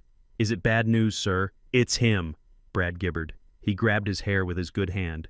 "It's the old man. He's not dead. He can't be dead. He wants me. He wants to drag me down." He grabbed the watch and the note and ran out of the kitchen. He didn't go to Tiana. He didn't go to the police. He knew the police wouldn't help him. They already thought he was crazy. If he walked into a precinct showing them a watch from a dead man, they would lock him up in a padded room. He needed proof. He needed someone who would believe him. Half an hour later, I heard him on the phone in his study. He was shouting, "I don't care how much it costs. I need a private investigator. The best you have. I need you to find out if a man is really dead. Yes, I am serious. His name is Lucius King." I smiled as I watered the ferns in the hallway. He was calling the number I had left on his desk 2 days ago, a flyer for a discreet investigation firm. The man on the other end of the line was not a stranger. He was an old associate of mine, a former detective named Miller who had been forced off the force for being too good at digging up dirt on the wrong people. Miller was on my payroll now. I heard Brad agree to a meeting. Tonight, at the cemetery. The trap was set. Night fell with a vengeance. The rain had returned, turning the world into a blur of wet asphalt and mud. Brad left the house at 10 o'clock. He drove the rental car because his Porsche was still impounded. He drove badly, swerving over the center line, his mind clouded by terror and pain medication. I followed him, not in a car, but in the van with the Alpha team. We kept our distance, watching his tracker move across the map. He arrived at the cemetery gates. It was an old graveyard filled with weeping willows and mossy headstones. The perfect setting for a ghost story. Miller was waiting for him by the gate, leaning against a black sedan, smoking a cigarette. He looked the part. Trench coat, fedora, a face that had seen too much. Brad stumbled out of the car. He was holding a flashlight in his good hand, the beam cutting through the rain. "Did you find it?" Brad shouted over the wind. "Did you find the records?" Miller threw his cigarette into a puddle. "Better," Miller growled. "I found the grave." Brad froze. "Is he in it? Is the old bastard really down there?" Miller shook his head slowly. "I don't know. The soil looked loose, fresh, like someone had been digging recently. I think you need to see for yourself." "No," Brad whimpered. I can't look." "You paid me to find the truth," Miller said. "The truth is 6 feet down. If you want to know if he sent that watch, you have to look in the box." He handed Brad a shovel. Brad stared at it. He had a broken arm. He was exhausted. But the paranoia was stronger than the pain. He needed to know. He needed to prove that Lucius King was rotting bones so he could sleep again. He took the shovel. They walked to the family plot. It was in the back corner under a massive oak tree. The headstone was simple gray granite. Lucius King, beloved husband and father. Brad looked at the ground. Miller was right. The grass was disturbed. The earth was a mound of wet clay. Brad began to dig. It was pathetic to watch. He dug with one hand, using his hip to drive the shovel into the mud. He was crying. He was cursing. He was slipping in the muck, ruining his Italian shoes and his designer pants. "Why won't you stay dead?" he screamed at the dirt. "Why are you doing this to me?" I watched from the darkness of the trees using my night vision binoculars. It took him an hour of labor in the freezing rain, an hour of breaking his body to uncover his own nightmare. Clunk. The shovel hit wood. Brad dropped the shovel. He fell to his knees in the hole, clawing at the mud with his bare hands. He cleared the top of the casket. It was a high-quality mahogany box, the one Tiana had picked out. "Open it," Miller said from the edge of the grave.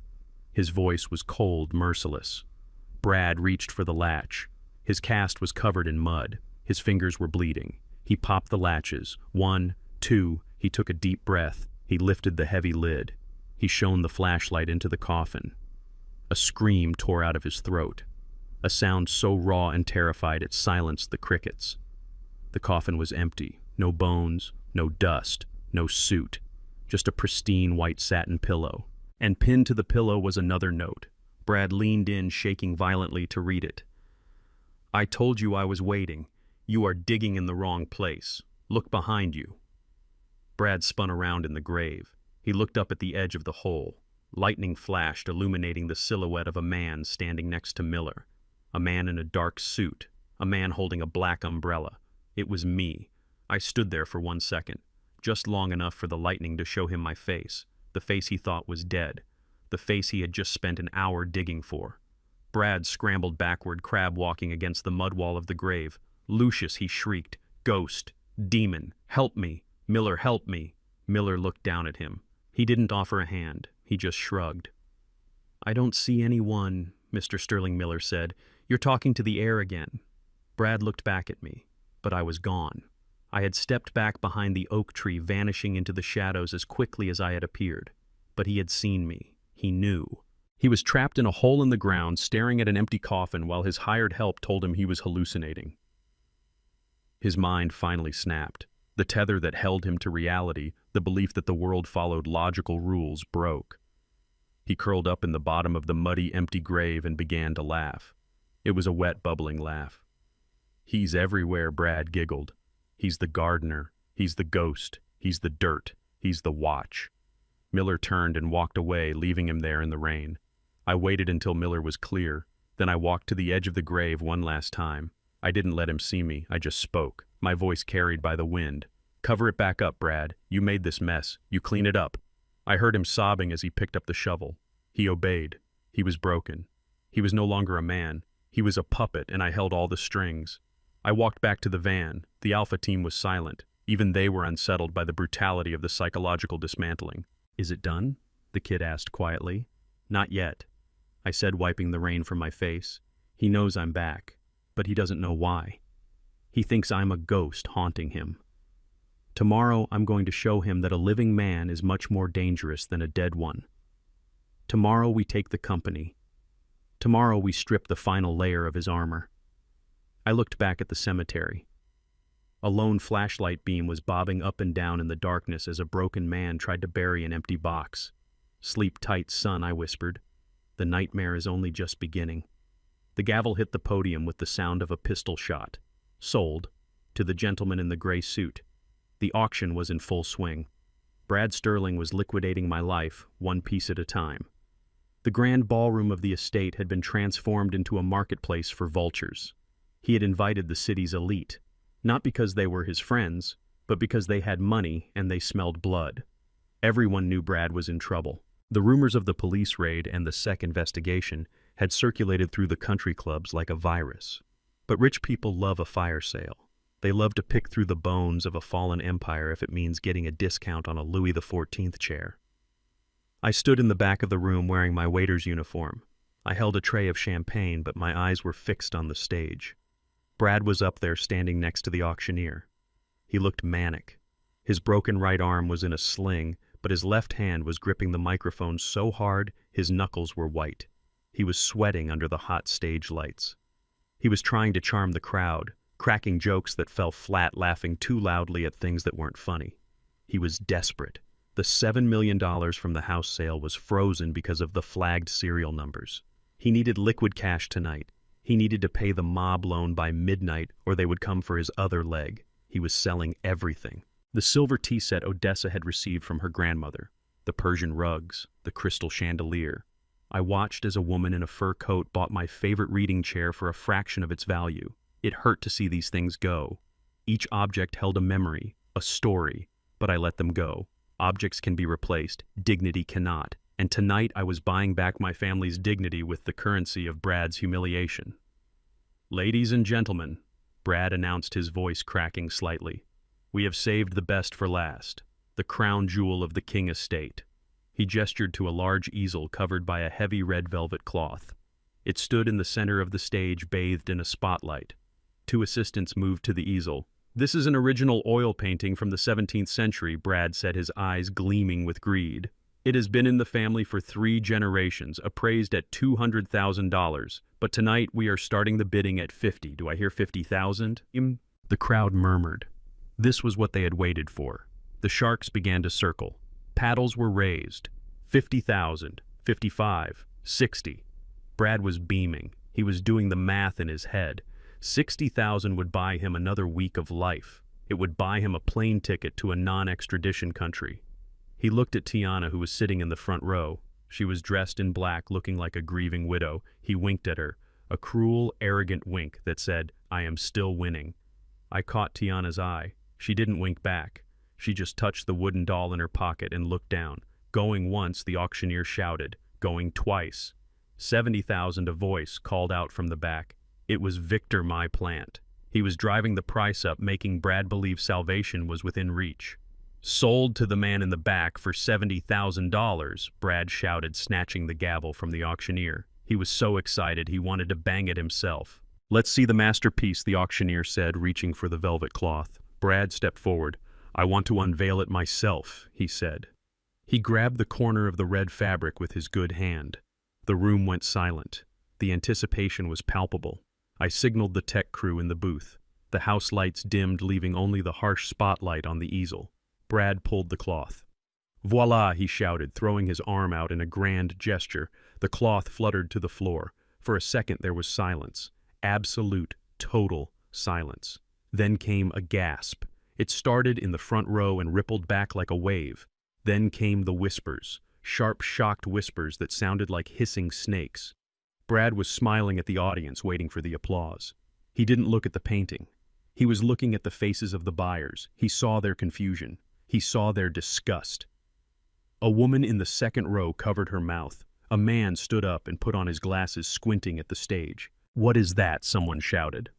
Brad frowned. "What do you mean, what is that? It's a masterpiece."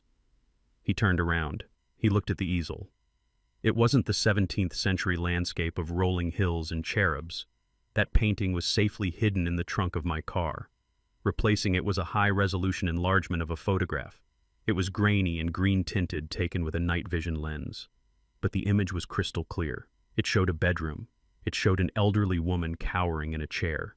And standing over her was a man with a distinct profile, a man holding a syringe in a threatening manner, preparing to inject the terrified woman. It was the image from 2 nights ago, Brad attacking Odessa. The image was so large that you could see the sweat on Brad's forehead.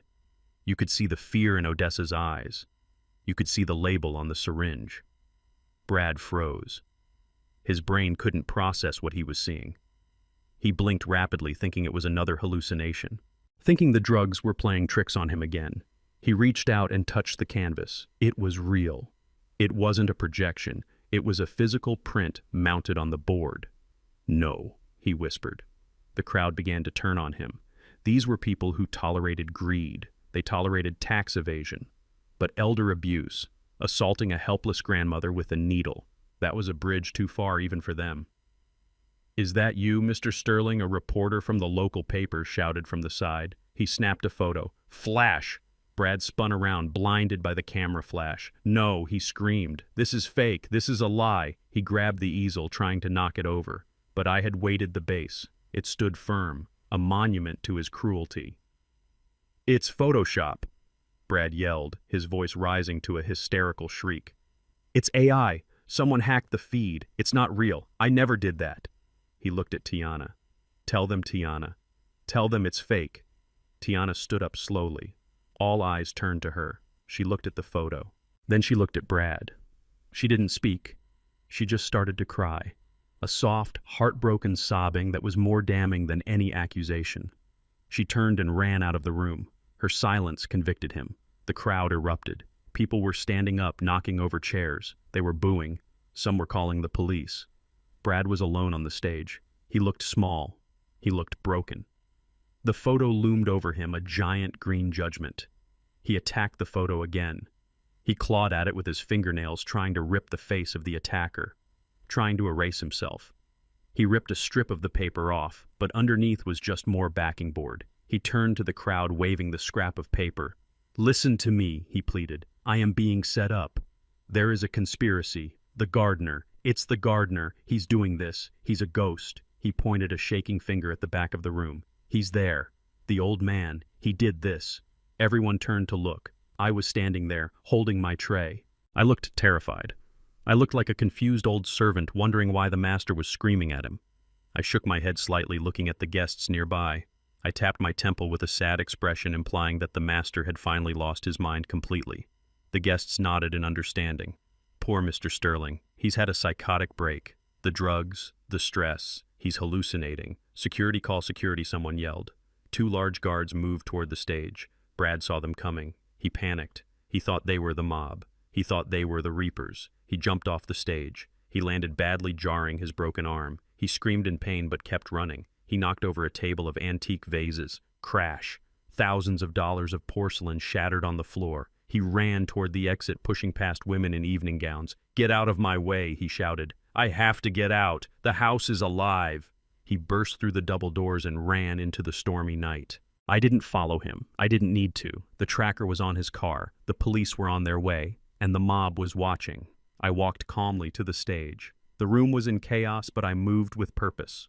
I set my tray down on the auctioneer's podium. I walked over to the easel. I picked up the velvet cloth from the floor. I covered the photo. "The show is over, folks," I said to the nearest guest.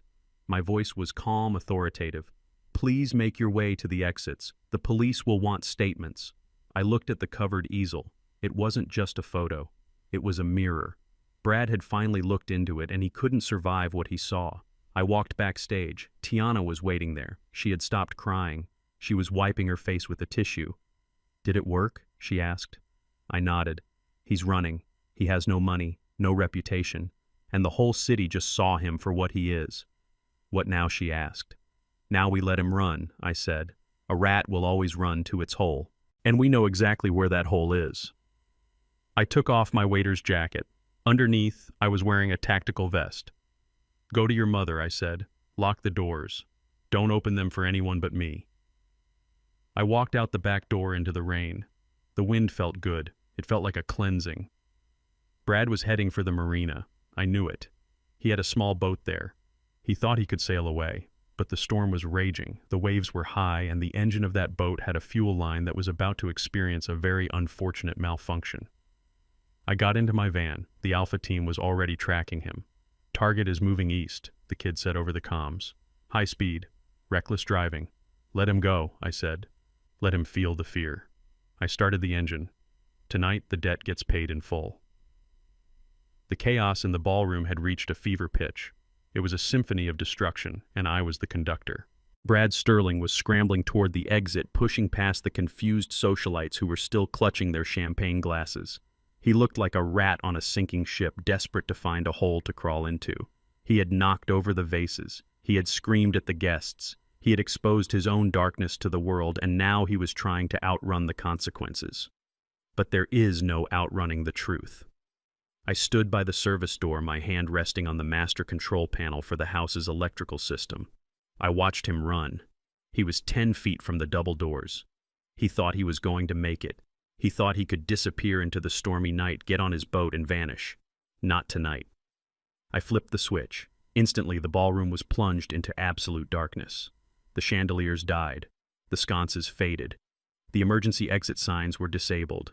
The only light came from the lightning flashing outside, casting strobe like shadows through the high windows.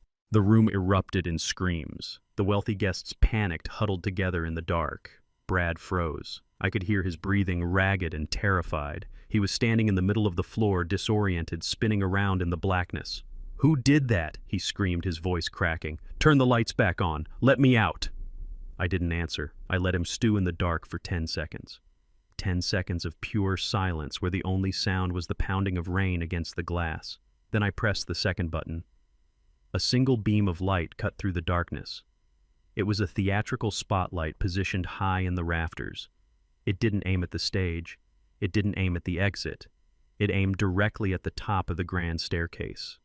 The beam was blindingly white, a pillar of purity in the gloom. And stepping into that light was not the hunched figure of the old gardener. It was not the servant in the waiter's uniform. It was Lucius King. I had shed the disguise. The gray work clothes were gone. The fake beard was gone. I was wearing my old dress uniform, a black military cut suit tailored to perfection. On my chest gleamed a row of medals, the Distinguished Service Cross, the Silver Star. Medals I had earned in a life Brad knew nothing about. Medals that proved I knew how to fight wars that were far more dangerous than his petty corporate games. But I wasn't alone. Beside me, holding my arm, was Odessa. Tiana and I had prepared her during the chaos. She was no longer wearing the rags Brad had forced her into. She was draped in a gown of midnight blue silk. Her silver hair was brushed and pinned up. She stood tall, her dementia momentarily cleared by the adrenaline of the moment. She looked like exactly what she was, the queen of this estate. We stood there at the top of the stairs, looking down at the darkness, looking down at him.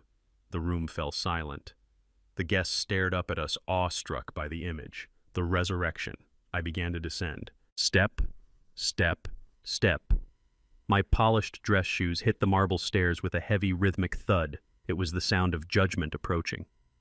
Brad was standing at the bottom of the stairs. He was bathed in the spillover light from the spot. He looked up. His eyes bulged.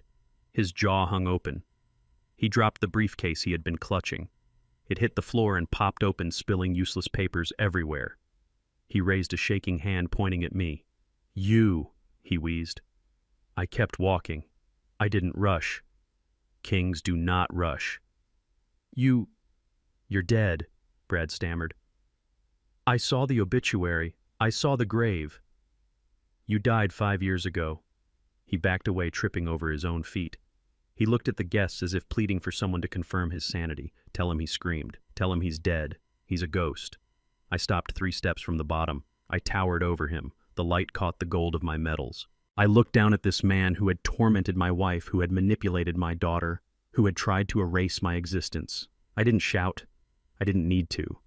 My voice was deep, resonant, and cold as the grave he thought I was in. "I didn't die, Brad." The words echoed through the silent ballroom. I stepped down to the floor. I walked right up to him.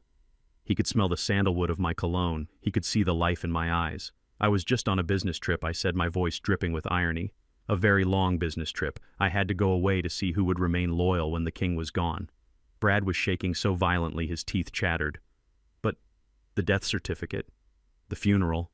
I leaned in close. "Paperwork is easy to forge, Brad, especially when you have friends in intelligence. But loyalty is hard to fake, and you failed the test." I looked around the room at the shocked guests. "I apologize for the interruption. Ladies and gentlemen," I announced, my voice booming. "I am Lucius King. This is my house, and this man is a trespasser." Brad looked around. He saw the realization dawning on the faces of the crowd. They weren't looking at a ghost. They were looking at a legend who had returned. "No."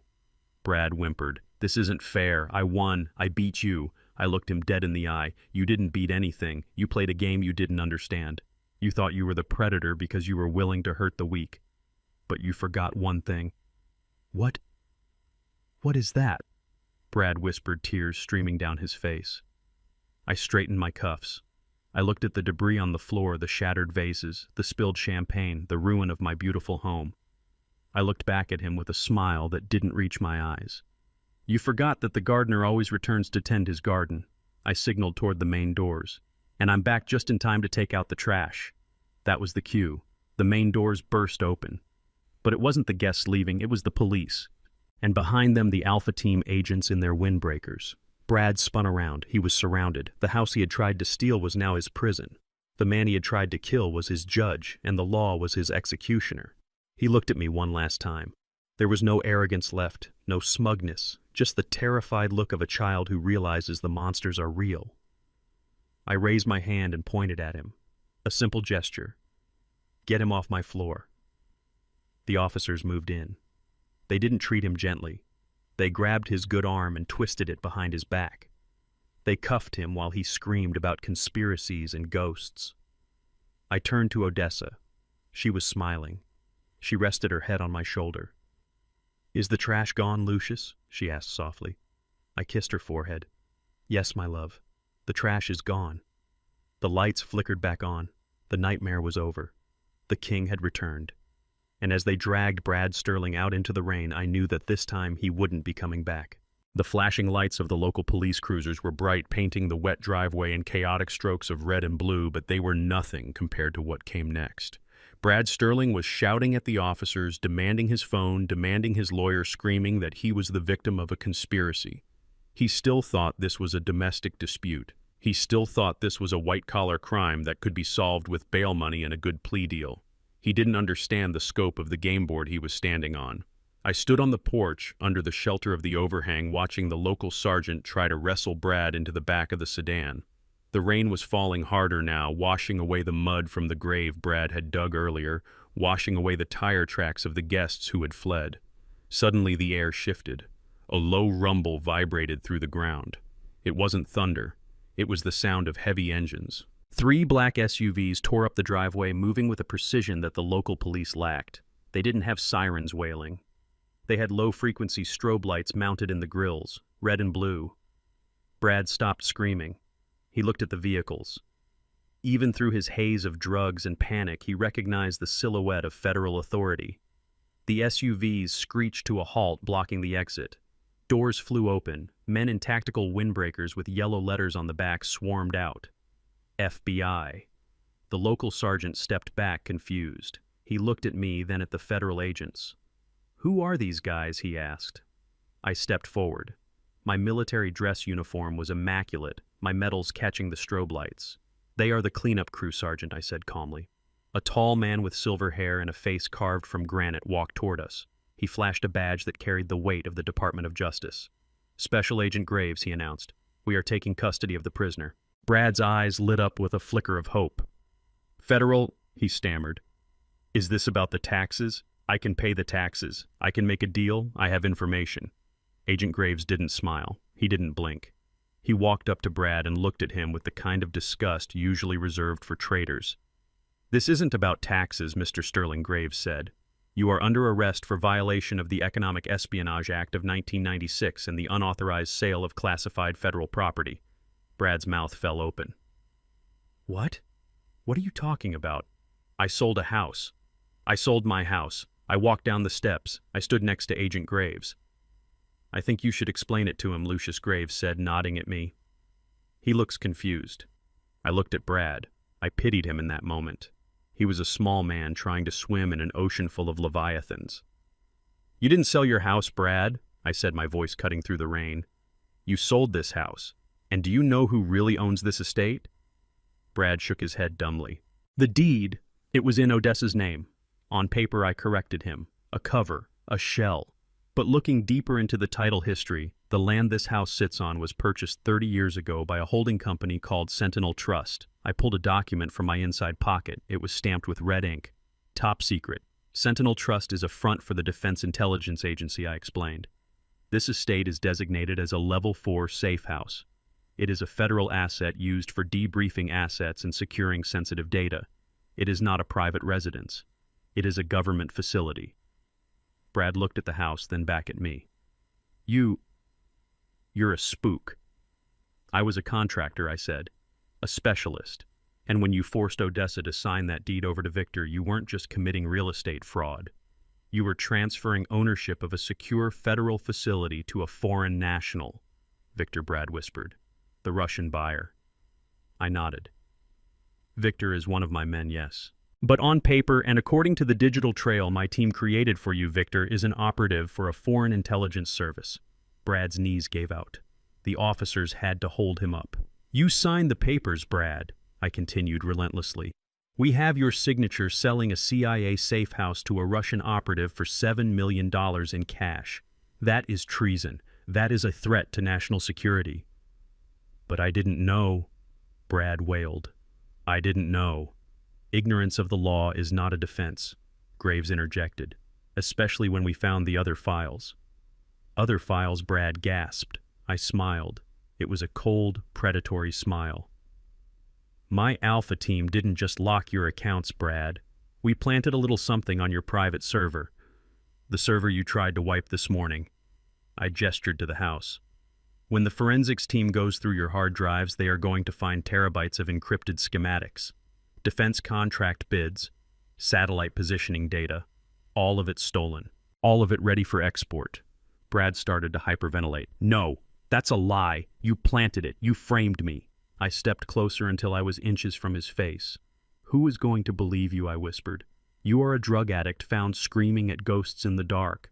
You are a man who assaulted his elderly mother-in-law. You are a man who tried to flee the country with a bag of cash. You fit the profile of a desperate traitor perfectly." Brad looked at Tiana. She was standing on the porch holding her mother's hand. She wasn't looking at him with fear anymore. She was looking at him with pity. "Tiana," he screamed. Tell them your father is crazy. Tell them he did this." Tiana didn't move. She didn't speak. She just turned her back on him and walked Odessa inside the house. The rejection was final. Agent Graves signaled his men. "Get him out of here. He's going to a black site for debriefing before arraignment. No bail, no phone calls." They dragged him toward the SUV. Brad wasn't screaming anymore. He was weeping. He was broken. He realized that this wasn't a prison sentence. This was an erasure. He was going to a hole in the ground where the sun never shines and lawyers never visit. "Lucius," he sobbed as they shoved him into the vehicle. "You're the devil. You're the devil." I watched the door slam shut. "I am a father, Brad," I said to the closed window. "And that is much worse." The convoy of SUVs turned around. The red and blue lights reflected off the wet pavement one last time before disappearing down the long driveway. The local police dispersed, confused but happy to have the paperwork taken off their hands. I stood alone in the driveway. The rain soaked my uniform, but I didn't feel the cold. I felt lighter. The weight of 5 years of silence was gone. The debt was paid. I turned and walked back up the stairs. My house, my fortress. I walked into the foyer. It was quiet. The broken glass had been swept into a pile. The lights were warm. Tiana was in the kitchen making tea. Her hands were steady. "Is he gone?" she asked without turning around. I took off my wet jacket and draped it over a chair. "He is gone," I said. "He won't be coming back. The charges carry a mandatory life sentence, and with the evidence we provided, the trial will be closed to the public. He will simply cease to exist." Tiana turned and looked at me. There were tears in her eyes, but they were tears of relief. "You really are a spy, aren't you?"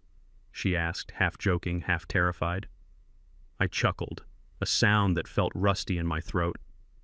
"I was a lot of things, Tiana. A soldier, an analyst, a businessman. But for the last 5 years, I was just a gardener. And honestly, that was the hardest job of all." "Why?" she asked, handing me a cup of tea. "Because I had to watch the weeds grow and do nothing," I said, taking the cup. "I had to wait until the roots were deep enough to pull the whole thing out." I walked over to the window and looked out at the dark grounds. The storm was passing. The moon was trying to break through the clouds. "The house is safe," I said. "The money is safe. I transferred the funds from the shell company back to the main trust 5 minutes ago. Your inheritance is secure." Tiana hugged me. It was a fierce, desperate hug. "Thank you, Daddy," she whispered.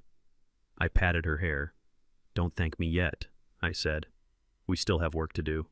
"What work?" she asked, pulling back. I pointed to the living room where the furniture was overturned and the walls were scarred from Brad's rampage. "We have to remodel," I said, smiling. "I never liked that wallpaper anyway." We laughed. It was the first time laughter had echoed in this house in years. It sounded like music. But deep down, I knew the truth. The tribunal was over.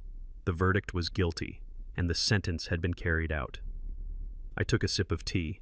Justice, I thought, is a dish best served cold, but it tastes surprisingly sweet. The rain had turned the driveway into a river of black asphalt, reflecting the chaotic dance of red and blue emergency lights. It felt like the sky was weeping for the years we had lost, or perhaps it was washing the estate clean of the filth that had accumulated under the roof. Brad Sterling was no longer the master of the house. He was no longer the arrogant tyrant who drank my scotch and kicked my dog. He was a prisoner. 2 federal agents gripped his arms. They didn't hold him with the respect due to a citizen. They held him with the firm, indifferent grip used for cargo that needs to be transported to a disposal facility. Brad was stumbling, his expensive Italian loafers slipping on the wet pavement. His hair was plastered to his skull and his eyes were wild, darting back and forth between the agents and the house he had tried to steal. "Tiana, help me!" he screamed. His voice was raw, tearing through the sound of the rain. "Don't let them take me. They are going to put me in a hole, Tiana. You can't let them do this. I'm your husband. I'm the love of your life." I stood on the bottom step of the porch under the shelter of the overhang. My military dress uniform was dry. My medals caught the strobe lights flashing gold and silver in the gloom. Beside me stood Tiana. She was holding Odessa's hand, but her eyes were locked on Brad. She didn't look like a victim anymore. The trembling girl who used to hide in the solarium was gone. In her place was a woman forged in fire. She stood with her back straight, her chin high, looking down at the man who had spent 5 years convincing her she was nothing. Brad saw her watching. He tried to lunge toward her, but the agents jerked him back. "Baby, please," he sobbed, changing his tactic from anger to pathetic begging. "I did it for us. I sold the house for us. I wanted to buy us a yacht. I wanted to take you to the Mediterranean. Everything I did was for you. Tell them I'm a good man." Tiana stepped out from the overhang. She walked into the rain. The water soaked her dress instantly, but she didn't flinch. She walked until she was 3 feet away from him. Brad stopped struggling. He looked at her with a glimmer of hope. He thought his manipulation was working. He thought he could still pluck the strings of her heart. "Tiana," he whispered. "Thank God. Tell them to unhand me." Tiana raised her left hand. The diamond ring on her finger glittered in the harsh light of the FBI floodlights. It was a massive stone, a symbol of his wealth, a symbol of his supposed love. She looked at the ring. Then she looked at him. "You know, Brad," she said, her voice cutting through the storm. "For years I looked at this ring and I felt heavy. I felt like it was a shackle. You told me it cost $50,000. You told me it was flawless, just like our love was supposed to be." Brad nodded frantically. "It is, baby. It's the best. Top clarity." Tiana laughed. It was a cold sound devoid of humor. "I had it appraised yesterday," she said. "I took it to a jeweler while you were busy trying to sell my mother's home. Do you know what he told me?" Brad froze. His eyes shifted away. "He told me it's cubic zirconia," Tiana said. "It's glass, Brad. It's worth maybe $200. You swapped out the real diamond years ago, didn't you? You probably sold the real one to pay off a gambling debt or to buy one of your mistresses a gift." She began to twist the ring off her finger. "You let me walk around wearing glass while you pretended to be a king," she said. "You let me believe I was worth something to you when all I was to you was a signature on a check and a body in your bed." She pulled the ring free. She held it up between her thumb and forefinger. "Brad, please," she said, mocking his tone. "It wasn't for us. It was always for you." She threw the ring. It didn't arc gracefully. It was a hard, fast throw. The metal band hit Brad squarely in the center of his forehead. It bounced off, leaving a small red mark, and clattered onto the wet driveway. "It's fake," she whispered. "Just like your personality. Just like your love. Just like your life." Brad stared at the ring lying in a puddle. The facade was gone. He had been stripped of his wealth, his freedom, and now his last shred of personal dignity. I walked down the steps. The sound of my boots on the pavement was heavy and deliberate. I moved past Tiana. I signaled the agents to wait. "I need a moment with the prisoner," I said. The agents nodded. They respected the uniform. They respected the man who had handed them a traitor on a silver platter. I walked up to Brad. He looked small. He was shivering violently. He looked up at me with terror. He knew who I was now. He knew I wasn't the gardener. He knew I wasn't a ghost. I was the architect of his destruction. "Lucius," he whimpered, "please, I'll sign anything. I'll confess to the fraud. Just don't let them take me to the black site. I can't do federal prison. I'm not built for that." I leaned in close. I wanted him to feel my breath on his ear. I wanted my voice to be the last thing he remembered before the cell door slammed shut. "You should have thought about that before you raised your hand against my wife," I whispered.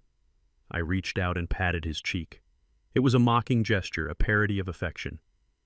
"You like hitting old people, don't you, Brad? You like feeling powerful when you strike someone who can't fight back. You like hearing them cry." Brad shook his head, tears mixing with the rain on his face. "No. It was an accident. I didn't mean it." I gripped his jaw, forcing him to look me in the eye. "There are no accidents, Brad, only consequences, and you are about to face a lifetime of them." I smiled. It was the smile of a wolf looking at a trapped rabbit. "Let me tell you a secret about where you are going. Federal prison is a hard place. It's filled with men who have done terrible things. But even they have a code. They don't like men who hurt women. They don't like men who abuse the elderly." I leaned closer, my voice dropping to a rasp that sounded like gravel grinding on bone. "You were the big man in this house. You were the king. But inside those walls, you are going to be the smallest thing there is. You are going to be the one who can't fight back." I paused, letting the words sink in. "In there, you won't be Mr. Sterling. In there, you're going to be the Nana." Brad's eyes widened in horror. He understood. He understood exactly what I was saying. I was telling him that the cycle of abuse was about to turn and he was going to be on the receiving end. "Have fun, Brad," I whispered. "I hear the nights are very long." I pulled back and nodded to the agents. "Take him away." "No," Brad screamed. "No. Lucius, wait. Tiana, wait." The agents didn't wait. They shoved him into the back of the SUV. He hit the seat hard. The door slammed shut with a sound that echoed like a gunshot. I watched him through the tinted glass. He was pressing his face against the window, pounding on it, screaming words we couldn't hear. He looked like a ghost trapped in a bottle. The convoy began to move. The SUVs rolled down the driveway, tires splashing through the puddles. We watched them go. We watched the red tail lights fade into the distance until they were swallowed by the night and the rain. Silence returned to the estate. The only sound was the wind in the trees and the gentle rhythm of the rain, which was already beginning to lighten. The storm was passing. Tiana was still standing in the driveway, staring at the empty road. She was shivering now, the adrenaline wearing off, leaving her cold and wet. I walked over to her. I took off my dress jacket and wrapped it around her shoulders. It was heavy with metals and gold braid. It weighed a ton, but it was a good weight, the weight of protection. "It's over," I said softly. She looked up at me. Her makeup was running, her hair was a mess, but she had never looked more beautiful. She looked like a survivor. "Is he really gone?" she asked. I nodded. "He has gone to a place where money doesn't matter and lies don't work. He is gone forever." She looked down at the puddle where the fake ring lay. She kicked it with her bare foot, sending it skittering into the drainage ditch. "Good riddance," she whispered. I put my arm around her. "Come on, let's get inside. Mama is waiting." We walked back up the stairs. Odessa was waiting in the doorway, holding the door open. She looked at us. She looked at the empty driveway. "Did the trash truck come?" she asked innocently. I laughed. It was a deep belly laugh that released 5 years of tension. "Yes, Odessa. The trash truck came, and they took everything." We walked inside. I closed the heavy oak door and locked it. The sound of the lock clicking into place wasn't ominous anymore. It was the sound of safety. I looked around the foyer. It was a mess. There was mud on the floor. There were shattered vases. There were holes in the wall. But for the first time in a long time, it felt like a home. I looked at my hands. They were calloused and stained from years of gardening. I had spent so much time pretending to be a servant that I had almost forgotten what it felt like to be a master. But looking at my daughter and my wife safe and smiling, I realized something. I wasn't the master because I owned the house. I was the master because I had defended it. I walked to the fireplace and lit a match. I threw it onto the logs. The fire caught instantly, bathing the room in a warm golden glow. Tomorrow I would hire contractors. Tomorrow I would call my bankers. Tomorrow we would start rebuilding. But tonight we would rest. I sat down in the only chair that hadn't been sold or broken. I closed my eyes and listened to the fire crackle. The gardener had finished his work. The weeds were pulled. The pests were gone. Now it was time to watch the flowers bloom. The last of the blue and red lights faded from the living room walls, leaving us in the warm glow of the fireplace. The storm outside was retreating, its fury spent, much like the man who had just been dragged away in handcuffs. The silence that filled the estate was heavy, but it wasn't the oppressive silence of fear anymore. It was the silence of a battlefield after the last cannon has fired. It was the silence of a clean slate. I stood by the window watching the taillights of the federal convoy disappear into the night. My military jacket felt heavy on my shoulders, but for the first time in 5 years, my heart felt light. I turned back to the room. The wreckage of the evening was all around us, shattered porcelain, overturned chairs, and mud on the expensive carpets. But amidst the debris, the two most important things in my world were safe. Tiana was standing in the center of the room. The adrenaline that had fueled her defiance on the driveway had evaporated, leaving her trembling and small. She looked around at the broken house, at the signs of the violence she had lived with for so long. The reality of what she had done and what she had allowed to happen seemed to crash down on her all at once. She looked at me. I wasn't the gardener anymore. I was her father. I was the man she thought she had buried, the man she had mourned, and the man she had ultimately betrayed by signing away his legacy to a monster. She didn't speak. She couldn't. Her legs simply gave out. She collapsed to her knees on the hard floor, covering her face with her hands.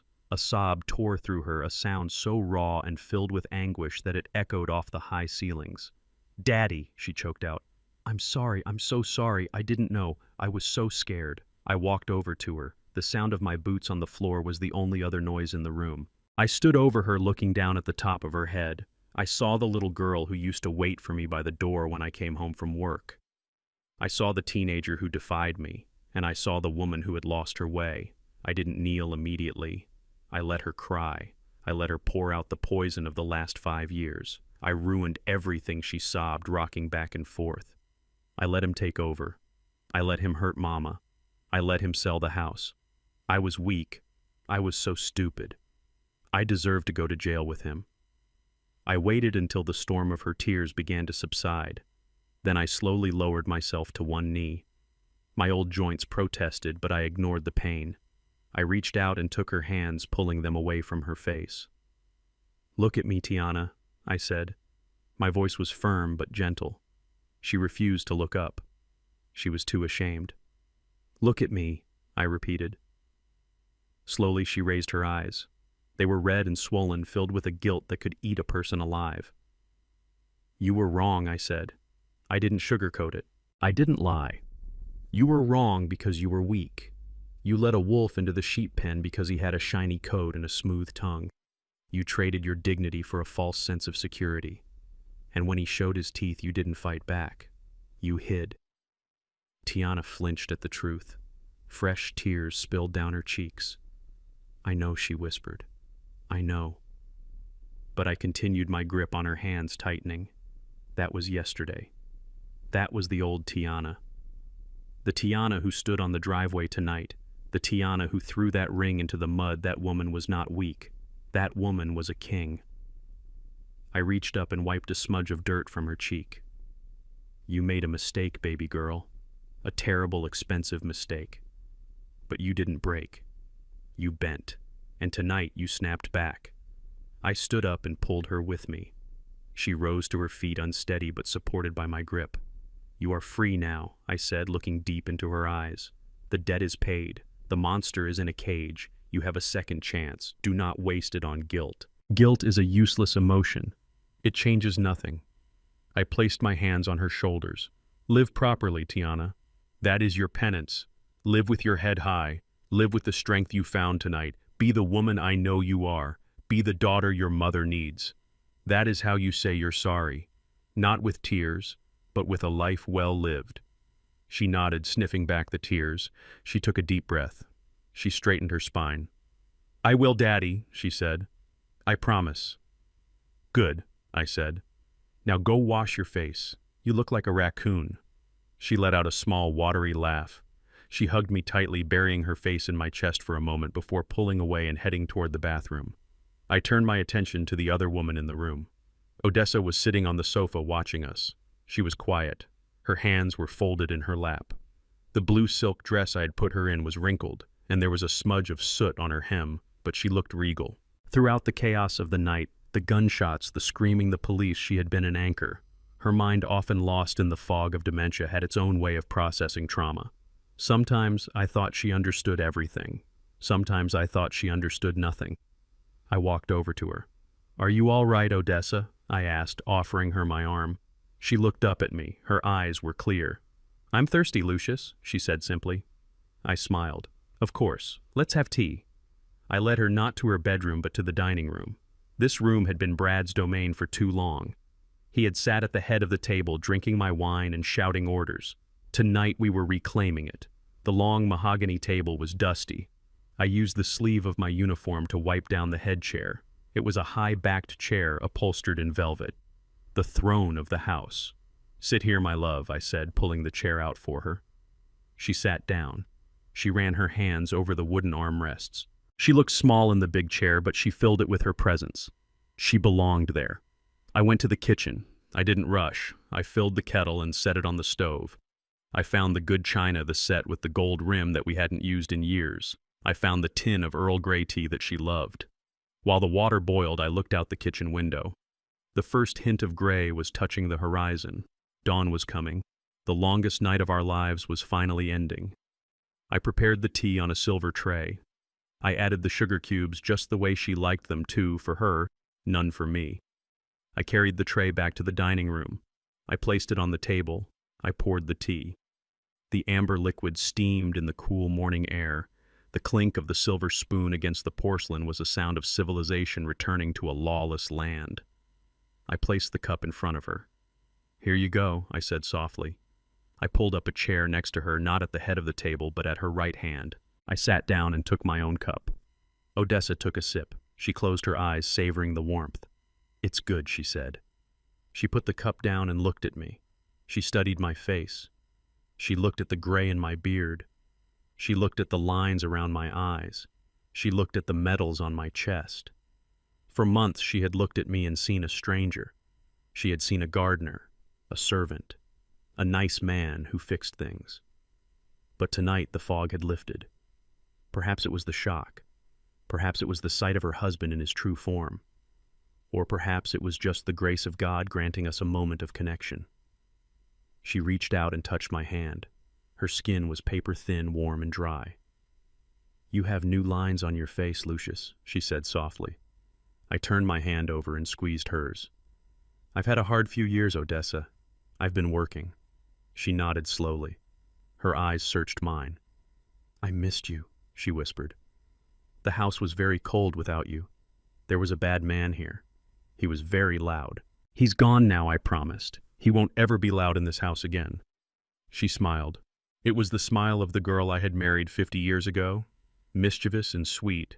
"Good," she said. I didn't like his shoes. They were cheap. I laughed, a genuine laugh that shook my chest. "You are right, my love.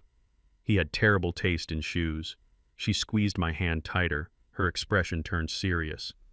"You went away for a long time, Lucius. I know," I said, swallowing the lump in my throat. I had to. I had to fix things." She shook her head slightly, a gentle admonishment. "You were gone too long, boy," she said. Her voice was steady. "Don't leave me with the loud people again. I get lonely." The word boy hit me harder than any bullet could have. It was what she used to call me when we were dating, when I was just a young soldier shipping out for my first tour. It was a term of endearment that bridged the decades. I slid out of my chair and knelt beside her again. I pressed my forehead against her hand. "I promise, Odessa, I'm not going anywhere. I am retired. The only thing I'm going to fix from now on is this house, and the only person I'm going to serve is you." She patted my cheek. "That's good," she said. "Now drink your tea. It's getting cold." We sat there in the quiet dining room as the sun began to rise. The light crept across the floor, illuminating the dust motes dancing in the air. Tiana came downstairs freshly washed, wearing clean clothes. She stood in the doorway watching us. I waved her over. "Come sit, Tiana," I said. "Have some tea." She walked over and sat on Odessa's left. We were a family again, broken, battered, scarred, but together. I looked at the empty chair at the other end of the table, the chair where Brad used to sit. It was just a piece of furniture now. It held no power. I took a sip of my tea. It was strong and bitter, just the way I liked it. The war was over. The enemy was vanquished. I looked at my wife, who was humming a soft tune. I looked at my daughter, who was finally breathing freely. I realized then that I wasn't the king because of the money or the house or the medals.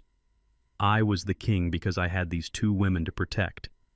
And God help anyone who tried to touch them again. I leaned back in my chair and watched the sunrise. "Welcome home, Lucius," I whispered to myself. Welcome home. The seasons have changed 4 times since the flashing lights took the trash away. The estate looks different now. It is no longer a cold showroom of pretension and fear. It is a home. The hydrangeas I planted last spring have bloomed in riots of blue and purple. The hedges are trimmed but not tortured. The grass is green and soft, meant for running feet, not just for looking at. I sat on the wide wooden porch in my favorite rocking chair. On the small table beside me lay the disassembled pieces of my service pistol. The smell of gun oil and old steel mixed with the scent of the jasmine climbing the trellis. It is a comforting smell. Some people smell lavender to relax. I smell ballistol and brass. It reminds me that peace is not a natural state of the world. Peace is something you build, and then it is something you guard. I picked up the slide and wiped it down with a cotton rag. The metal was cold and heavy. I didn't need to carry it anymore. The threat was gone. Brad Sterling was currently serving the first year of 3 consecutive life sentences in a federal supermax facility in Colorado. He spends 23 hours a day in a concrete box. I heard through my contacts that he tried to be the big man on his cell block. I heard he tried to bully an old inmate. I also heard that he is now washing socks for the entire wing to pay for his protection. Justice has a way of being poetic. I looked up as a car pulled into the driveway. It wasn't a flashy sports car. It was a sensible, reliable sedan. Tiana stepped out. She looked tired, but it was a good tired. The kind of tired that comes from building something real, not from carrying the weight of lies. She walked up the steps holding a briefcase. She wasn't wearing the gaudy jewelry Brad used to force on her. She was wearing a simple business suit. She looked like a CEO, because she was one. After the dust settled, Tiana didn't just crawl into a hole. She took the remaining assets, she took the trust fund we recovered, and she started a foundation, the Phoenix Initiative. She helps women and the elderly recover their stolen assets from predatory guardians and abusive partners. She uses her story to save others. She turned her shame into a sword. "Hey, Daddy," she said, kissing my cheek. "Hey, baby girl," I said, putting down the rag. "How was the board meeting?" She smiled and sat on the railing. "Tough, but we got the funding. We are going to open 3 new shelters next month." I nodded, my chest swelling with a pride that had nothing to do with medals. "You did good, Tiana. You did good." She looked at the gun parts on the table. She didn't flinch. A year ago, the sight of a weapon would have made her shake. Now she just nodded. "Cleaning day," she asked. "Maintenance," I corrected. "A tool is only as good as the hand that holds it and the care it receives. You don't wait for the rust to appear, you prevent it." She looked out at the garden.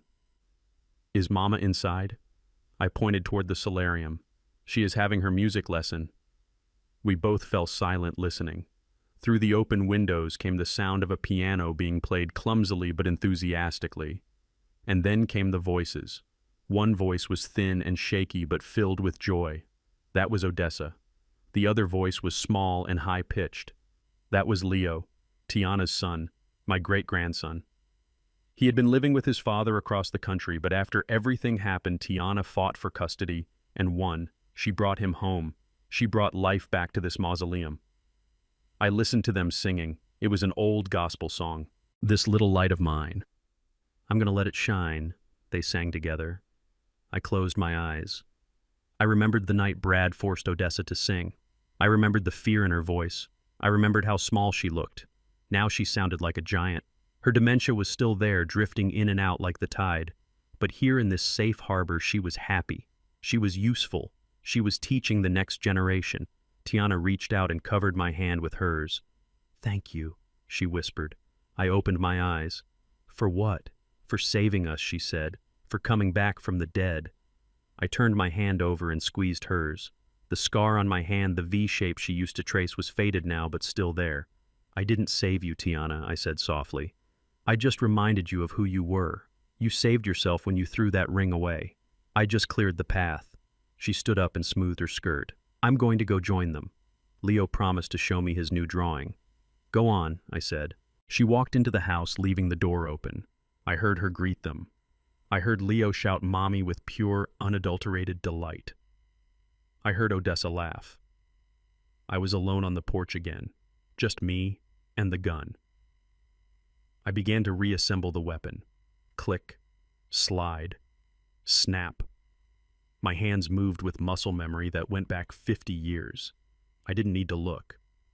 I thought about the journey. I thought about the humiliation of playing the fool, the days of biting my tongue while a lesser man insulted my wife, the nights spent sleeping in a shed. It was worth every second. There is a misconception in this modern world that forgiveness is the ultimate virtue. People say you should forgive your enemies to find peace. They say revenge is a poison. Maybe they are right. I didn't feel poisoned. I felt clean. I didn't forgive Brad. I didn't offer him grace. I offered him consequences. There are some sins that cannot be washed away with an apology. There are some people who look at kindness and see weakness. For those people, you don't bring an olive branch. You bring the storm. I slid the magazine into the well. It locked into place with a satisfying crisp sound. I racked the slide, checking the chamber one last time. The garden was beautiful. The sun was setting, casting long, golden shadows across the lawn. It was a picture of tranquility. But I knew the truth. The world is full of wolves. They are always out there circling the perimeter, waiting for the lights to go out, waiting for the shepherd to fall asleep. They look for the open gate. They look for the unguarded moment. I placed the pistol back in its holster, which was mounted discreetly under the table. I wasn't planning on using it, but I wasn't planning on being a victim either. I picked up my glass of iced tea. The condensation was cold against my fingers. I looked out past the garden, past the gate, right into the lens of the world. I looked at you. The witness to this story, you might be wondering if I'm happy. Yes, I am. But happiness isn't a permanent state, it's a fleeting moment. Satisfaction, however, is solid. And I am satisfied. I leaned forward in my chair, the wood creaking under my weight. My eyes narrowed slightly, the eyes of a man who has seen the bottom of the grave and climbed back out. Take a lesson from an old soldier. Be kind. Be generous. Love your family with everything you have. Build your gardens and sing your songs. But keep your hedges trimmed, and keep your eyes open. And remember this, don't ever mistake the silence of a man for weakness. That might just be the moment he is reloading. I sat back and took a sip of tea. The sun finally dipped below the horizon. The porch light flickered on. It was a good night. Moral of the story. In a world obsessed with loud displays of power, we often forget the silent strength of those who built the foundations we stand on. Dignity isn't something that can be stripped away by a uniform or a title. It is an innate armor forged in the fires of sacrifice. The greatest mistake a predator can make is to assume that a lion has lost its teeth just because it is resting. Respect your elders, not just for their age, but for the battles they fought so you wouldn't have to. Remember, the eyes that have seen the most darkness are often the ones watching over you with the fiercest light. Justice may sleep, but it never dies. If this story moved you or made you think about the silent guardians in your own life, please like the video and subscribe to the channel. Share this story with someone who needs to be reminded of their own strength.